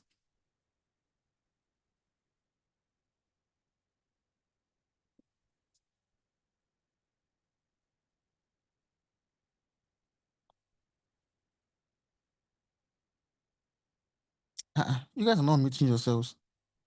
Kochuku gifts.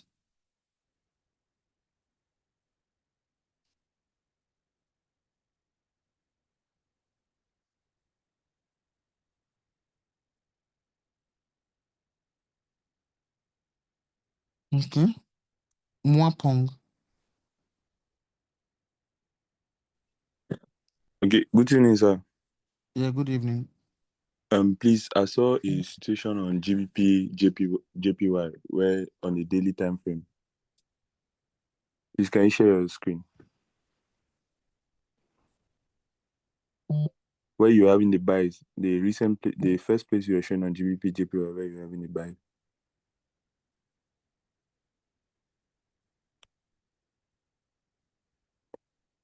Okay, so my question is, for example, after price reacted to that first demand zone and broke structure, and now the next POI that you had was the second place where you had your POI on the demand zone.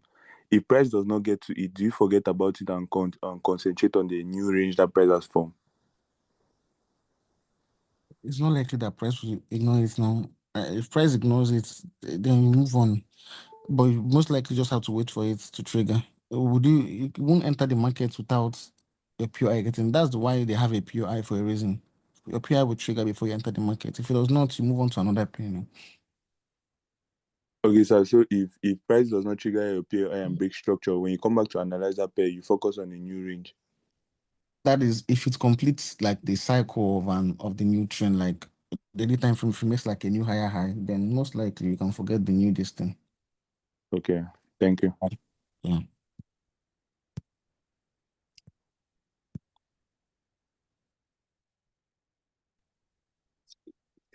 Hello. Good evening. Can you hear me? Yeah, I can hear you. Okay, so I have two questions. First of all, I would like to ask, when you're using inducement, it's it. Let's say you have your inducement and just a week takes it out, not the full body cover. Is that still a valid inducement? Has to take out the MS. If it's an MSS or double break construction, they can't do closes. The zone that they can't do closed, the inducement should be able to break that zone with a body candle and close above it with a body candle. That makes the valid inducement. So if it's just the week that takes out the eye, that's not valid. That has to be a body. Okay, that's very well. Okay, my second question is if you have an MSS marked out, and you have your inducement already, then you have your POI, let's say it's a breaker or an order block. And maybe price does not get there immediately. But then on the way up, because let's say it's a bullish market, on the way up, price forms another DBOS on the way up. So do you still stick to your POI for that MSS, or you invalidate and look for entries with the trend? First of all, MSS and DBOS are for two different things. Now, MSS is for reversals and DBOS is for continuations. Now, in a scenario where you're expecting a first-time reversal, there's no way you can start trading DBOS without an MSS, first of all, completing his work by confirming a reversal.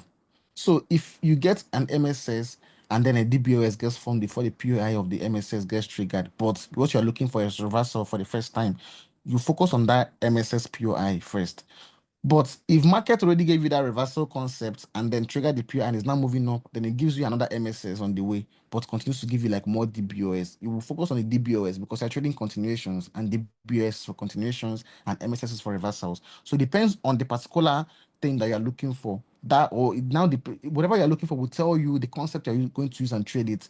If it's a first time reversal, market has been bearish. Before market will turn bullish, it must give you an MSS. And if it gives you an MSS, what confirms the MSS is the POI getting tapped. So if that POI does not get tapped, then any DBS that market formed without the POI getting tapped is not valid until market taps that POI. Except maybe on the time frame you marked it out, price did not tap it, but you go on the higher time frame, it turns out that market actually taps the zone, then that one is valid.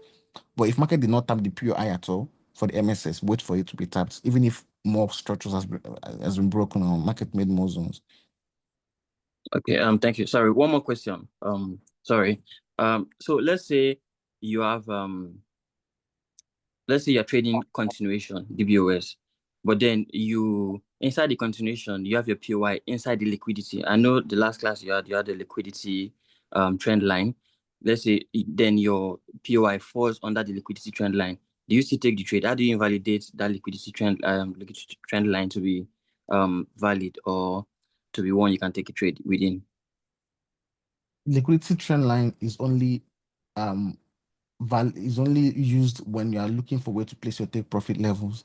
So if it's an uptrend and you have a POI inside there and market has not yet turned bearish, still continue using the POI. The only time you use it to oppose the market is when market's already turned like opposite of the current trend. So the market is bullish and it's giving you higher highs and higher lows. Obviously, the POIs will be inside the higher highs and higher lows now, will be inside the liquidity zone. But if market has not yet started opposing the direction, then there's no point trying to like use that as trend line liquidity. It's only when market's already reversing. Maybe it is a POI to reverse or give you a structure shift inducement and POI showing that it's reversing. That's when you can now stop taking any POI inside of that liquidity zone to trade. So it all depends on when you see this. If it's just moving in your direction and it's forming higher highs and higher lows, you can use it. But if market is about to reverse, then that's when you now use that trend as liquidity. All right, thank you.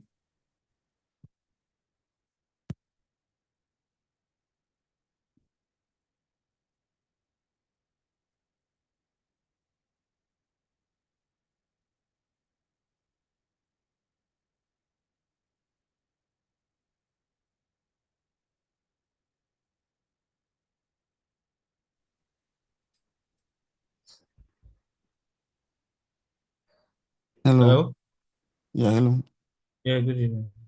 Yeah, good evening. Okay, so my question is on that GPT JP1. Please, can you put your screen on the chat? Okay, so this the first trade you took, right? If you notice that price broke structure, then give us the first pullback, and the pullback took that high. Then why did you consider the other low as your POI instead of the breaker block? Yeah, I'm coming. Now, this is a continuation trade. So the continuation trade is basically going to be double breakout structure. So when this high got taken out and this pullback happened, this other high here has not yet been taken out. So I considered when this high got taken out as a double breakout structure because the market is already bullish. So the market is bullish, you'd expect a double breakout structure. So when this high here got taken out and price closed above, that's when I considered a valid double breakout structure. So the pullback is this one that takes out the high again, and this is a valid Oh, OB. okay. Okay. Yeah, Thank and yeah. Please, you guys should focus your questions on general things and not telling me to go to my chat and go to my chat and go to my chat and go to my chat. I can't keep going between the chat and coming back and coming back. Anything you don't really understand, just open your chat. It's going to be there. You understand? Just ask general questions on what's confusing to you about the strategy itself, not a particular chart itself. The whole strategy, the whole concept. If I'm going to my chat, I'm going to my chat, I'm going to my. It's not going to fix up the general things you have. You understand? It's not really every trade I take. You understand? I have more experience. Do you understand? Just ask questions like based on the general stuff. So that other people can ask questions also. Because I've been teaching for close to 2 hours. So I can be able to get other people's questions. I can't be going to the chat and coming back, going to chat and coming back. Ask questions in line with the strategy. Good evening. Yeah, good evening. So my question is, I have two questions. First is on the structure part. Now, for the structure, you said we should, we are trading a reversal, we should wait for the candle to close before we look for the inducement. So I've seen a scenario where the candle closed and another candle formed above it. It also closed, but the next candle that came went lower and maybe tapped another block around there. Then it now came back to react from the went low and tapped the breaker block. Then now came back and tapped from the other block. Now, my question is because do you use premium and discount concept, or it is whenever we see that concept that you said, we can just directly go into, or we can actually also apply premium and discount strategy? That's number one. I Then don't, I number, don't, okay. okay, No, continue. okay. Then number two, if we get a break of structure and we are supposed to look for double break of structure, and let's say we got multiple break of structure and the candle closed above the recent high, or just a little difference. It didn't like close too much, just a little close. Then it created inducement around that zone. Should we consider that recent one as our, because you said we should look for the nearest POI. Now, in that scenario, we see that it still falls under the premium and discount. We see that it's very, very close. It has not mitigated any of those breaker block or whatever POI. Should we look at that point, or we should look at where the double break of structure started instead of considering the multiple breaks with that small candle close? Now, first of all, anything that I did not teach, I don't trade it. So as long as I did not mention premium and discount, I don't trade that.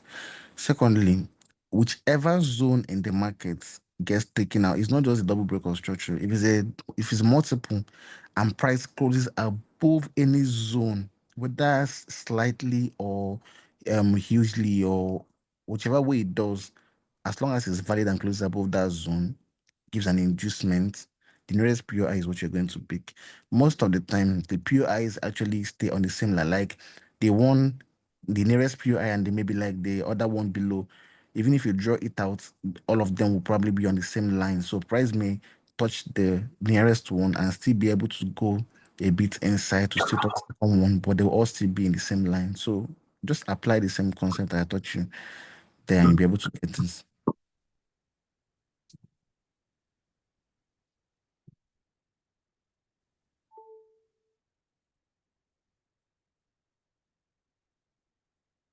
Steven.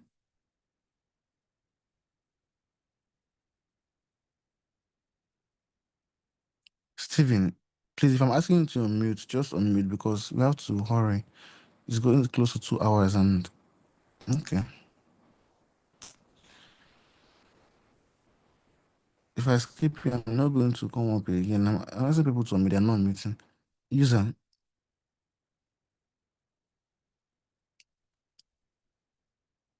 please, if I ask you to unmute yourself and ask the question.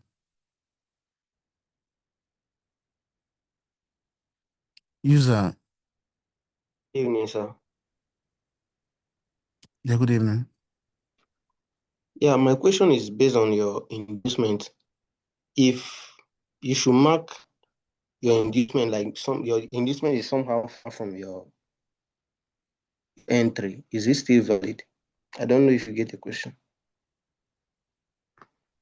Even if no matter how far it is, any POI closest to it is valid. How about if your first and your As long as second you're trading in POI the right have been direction. mitigated? How about if your first and your second entry have How? been mitigated?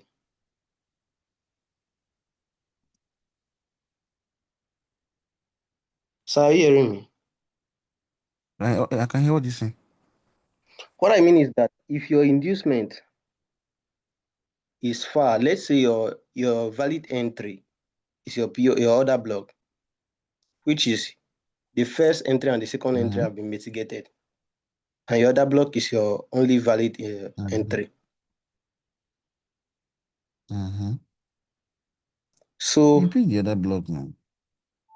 okay, using the other block with the inducement, will it still be valid or not? That's what I mean. Yes, now why would it not be valid? It's the closest POI to the. Okay. Oh, it will be. Why won't it be valid? It will be valid now as long as you're trading in the right direction. It does not see, guys. It does not matter the the behavior that market used when it was breaking your structure. It does not matter the behavior used in forming your inducement.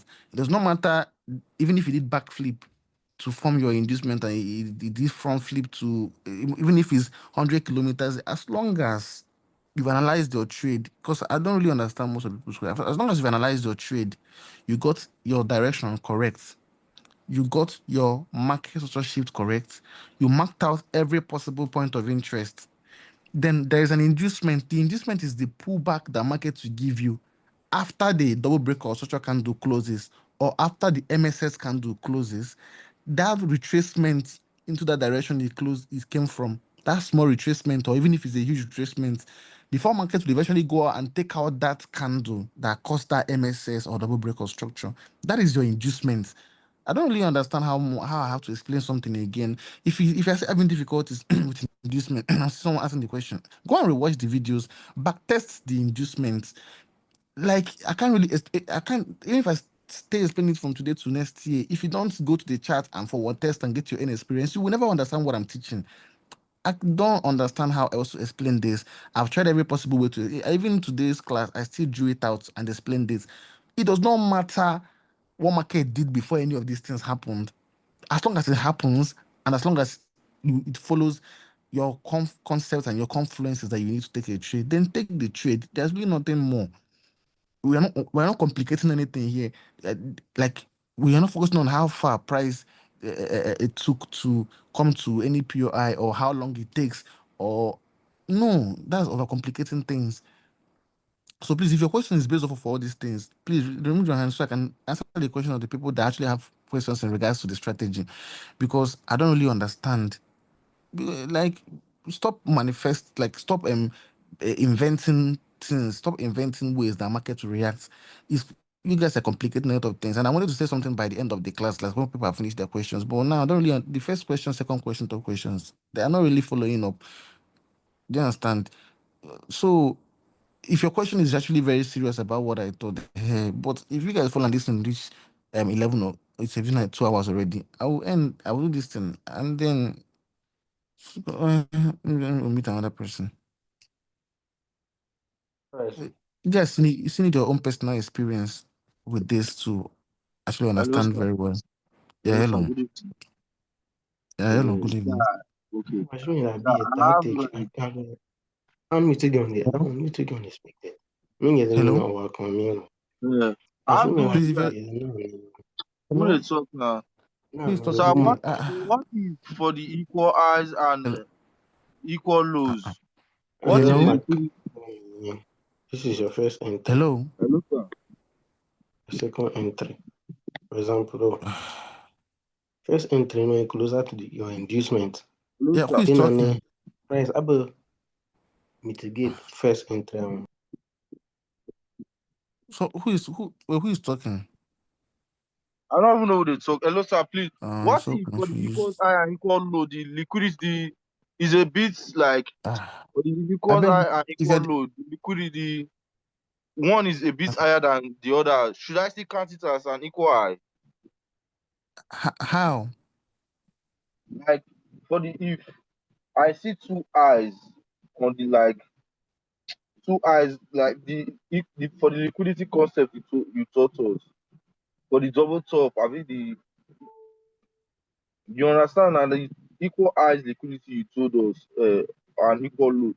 If one is a bit smaller, like slightly smaller, should I still count Is it as an equal eye? is asking is asking if he sees two highs and for liquidity concepts and one is higher than the other, is it an equal high? When I was teaching when I was teaching types of liquidity, when I was teaching types of liquidity, I remember uh,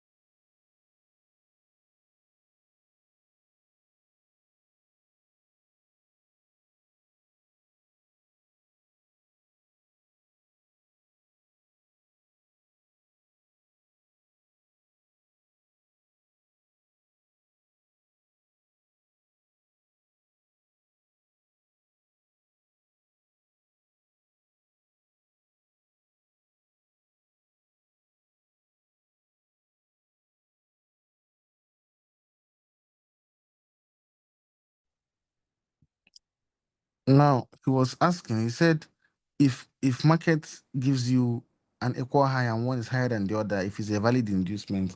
Now I remember specifically when I was teaching about different types of liquidity, I said an equal high is one that's on the same line as the other one. I said I haven't seen it on the chart in a while because it's been long I saw it on the chart. I know I specifically said on the same, like, please, guys, please.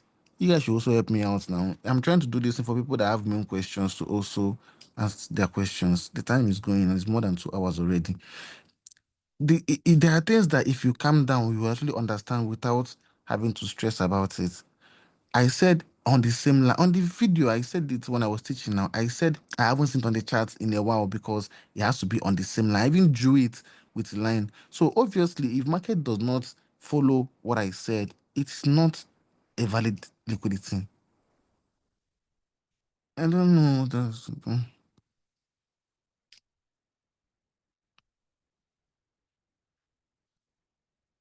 And I'm trying to take people's questions. Like I said, I will start doing after this now, not take questions because now the questions are not even going with what I just did this thing. I was expecting people that were ask. There's one person that asked a question in the first class. I was like, guy, this is the kind of question I want. I've forgotten the first thing. I don't know if it's this class or something.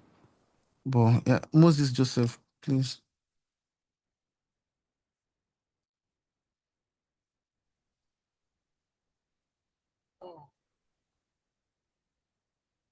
Hello, Can you hear me, sir?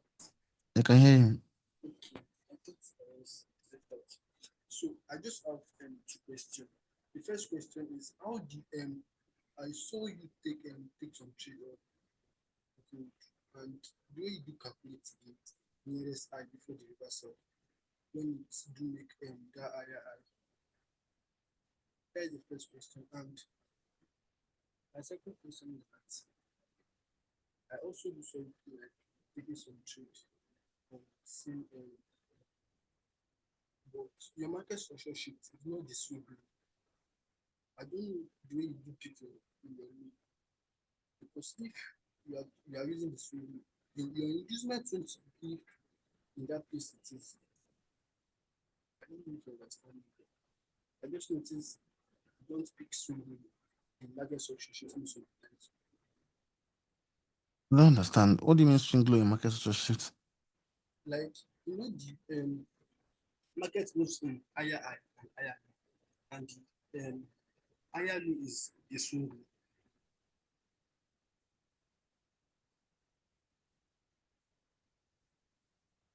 I don't understand. Okay, let me put it this way. Maybe the process of market creating the market structure shift, right? It's supposed to take out the last low, but there's a particular trade I saw. It did not take the last low. It did not take the last low before you mark the inducement. Then it was about like 2 to 3 point of interest. Now pick the last point of interest. I just wish I could share my screenshots so you can see it. Either the time frame I marked it from is not the time frame I got the entry from or the structure from, or you are just I don't understand. But see, I've never marked a structure is basically a deviation from the current pattern of the This or particular question, I even sent it to your DM. see it says it's my own chart. I mean, screenshot the chart and send to me now. Let me see.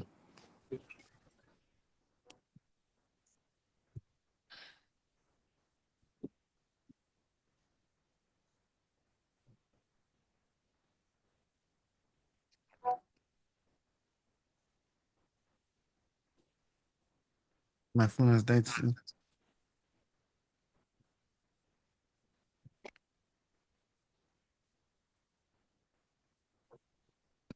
Have you seen it? Wait.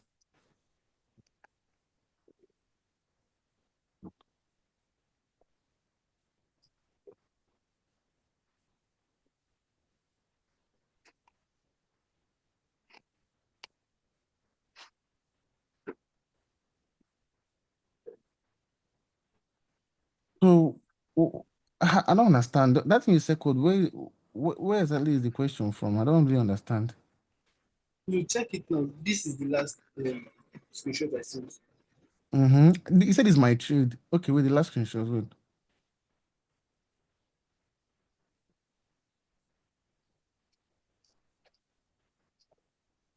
Okay, talking. You see, yeah, that was the swing low, but does not mean that like it's the last low in the market. The last low obviously is wait here. If it's the last low, the market is correct now. The analysis is correct. The low there was taken out. Market closed below there. The pullback is the inducement. The nearest PI is the other block I marked. The analysis is correct. What are you talking about? Like, guys, let me send this screenshot to you guys now.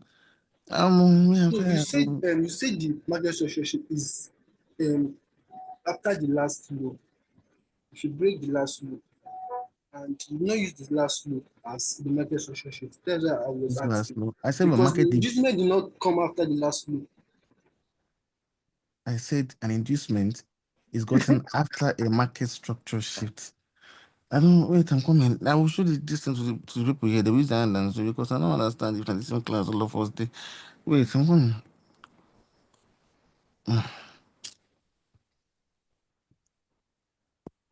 Guys, is this candle I marked here?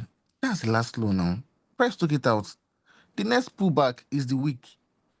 The market took out the low again when it was creating the inducement. The nearest point of interest is the other block up there. And that was why I used to take the sell. What are you expecting again? Market took the low out there. And the low there is the last low before a new high pushed up. The low was taken out. Price gave an inducement by making a pullback. The nearest PI is the other block up there. Is this not? You guys can see the chart. I mean, is that not? uh, Is that not this thing?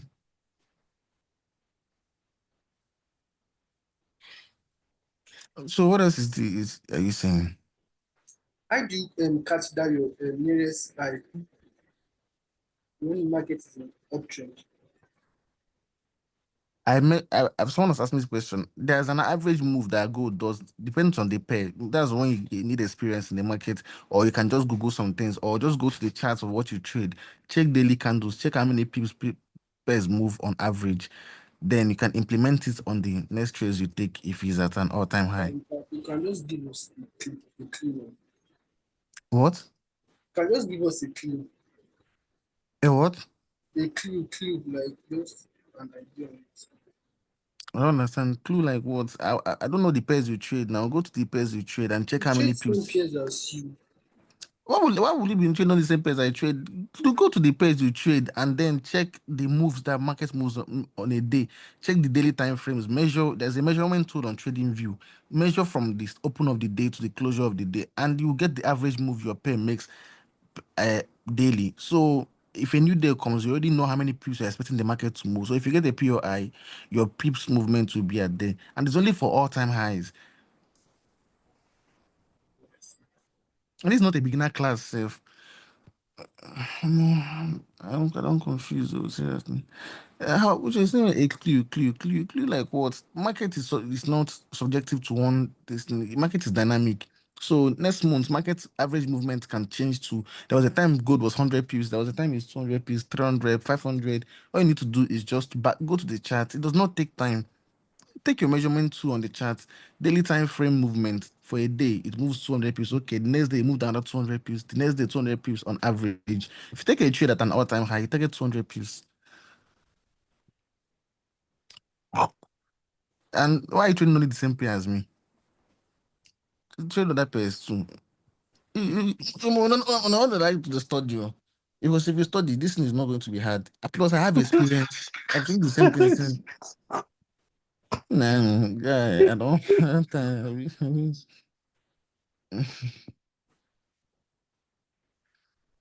hey, God.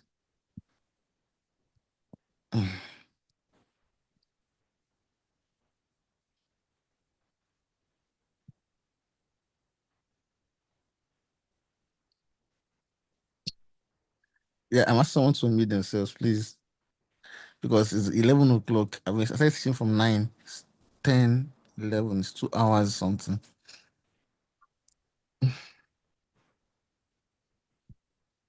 The person I asked to unmute is not unmuting himself.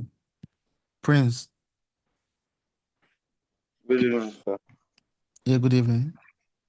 Okay, so my first question is about when you've done your directional bias and you have a high that you're expecting price to take out as your final take profit.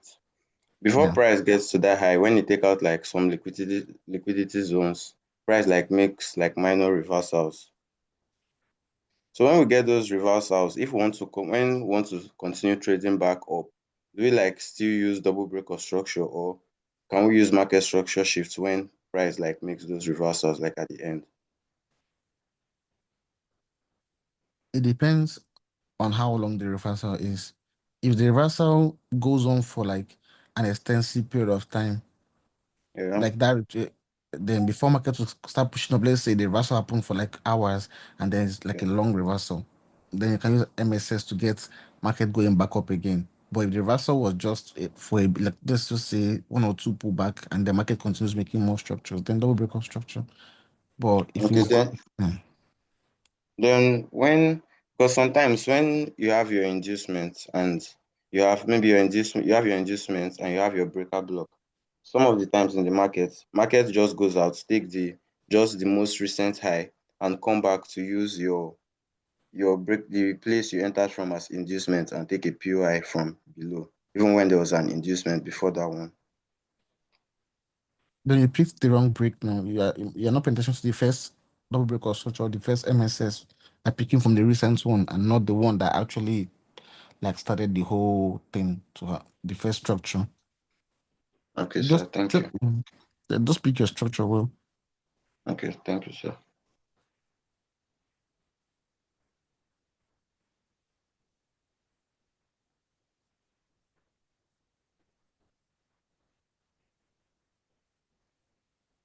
Good evening, sir. Yeah, good evening. Um, I'm having some issues about that gold setup.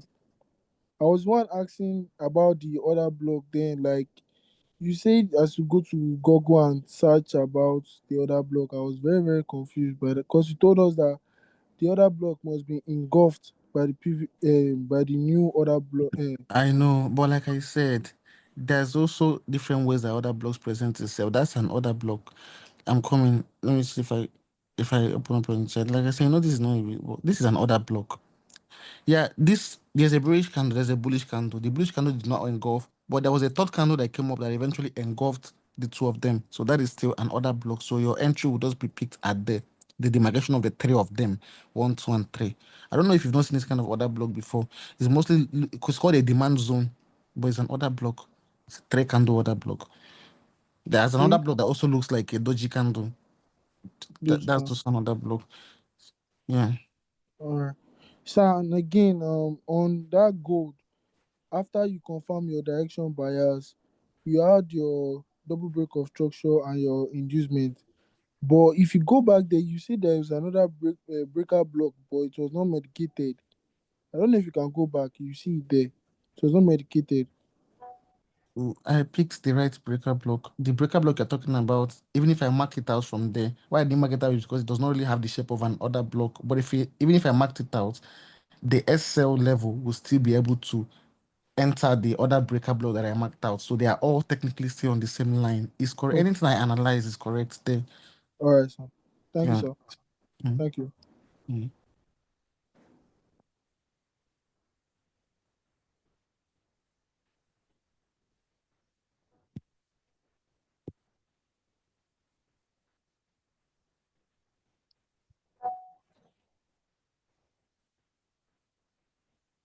I'll be going off soon. I'm going to open up that group. All So right.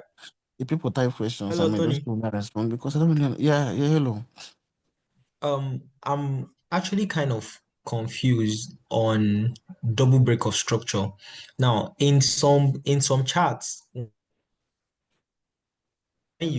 you're about to mark out your double break of structure, you will see I have actually seen you use mark out one candle as like you will pick the first one, then on the body of on the wick of the candle, just one single candle, you mark it out as well. Now, most times you get to see like different, like more than one or two double breaks, like different ones. So at some point, if I mark those things out, if I mark one or two or three of them out, I actually do get confused on the actual one that the markets will definitely come and tap in. I don't know if you understand what I'm saying. That's why there are rules in picking a point of interest now. Even if you mark all of them out, you just have to look for where your inducement is. Then check the ones that are unmitigated. Then pick the unmitigated one that is closest to your inducement. And then that is the one you pick. Okay, no problem. I'll make more. I'll practice more on that though. Okay. Guys, let me just summarize things and see. Someone is saying, can we have a compensation for our missed classes? The missed classes the classes that we missed was rescheduled. It's 4 classes total. I didn't do anything under 4 classes. We missed a class. We put another date for the class. Do we have classes on Thursdays? The classes we put on Thursdays was because we missed class on Sunday because of the burial things I did. So there's no compensation for this thing because the class that was missed. If I did those classes, I would not be hosting a class today. The class would have ended on Sunday. Do you understand? So that was why there's a class today. Because I missed the class on Sunday. The classes are complete. The amount of classes we need is also complete. Things that, in fact, we just got done with the classes. You guys have not even put it into practice. No one has even gotten their own experience trading the same thing. We've not even traded it for a full month. I feel like if you come down and trade this thing well for a long period of time, for at least a month, you'll be able to understand it. Most people are rushing. Come on. Oh, I've been teaching for 2 hours plus. So and then the questions that you guys are also asking me is not so I'm just going to open up the group. Understand? So you guys can converse there and the questions you have, you can drop your questions in the group also. If someone that knows it can also help you out and me, I can occasionally check the group sometimes and then see the majority of the questions they have if you tag me. But for now, I think that is it this for this class.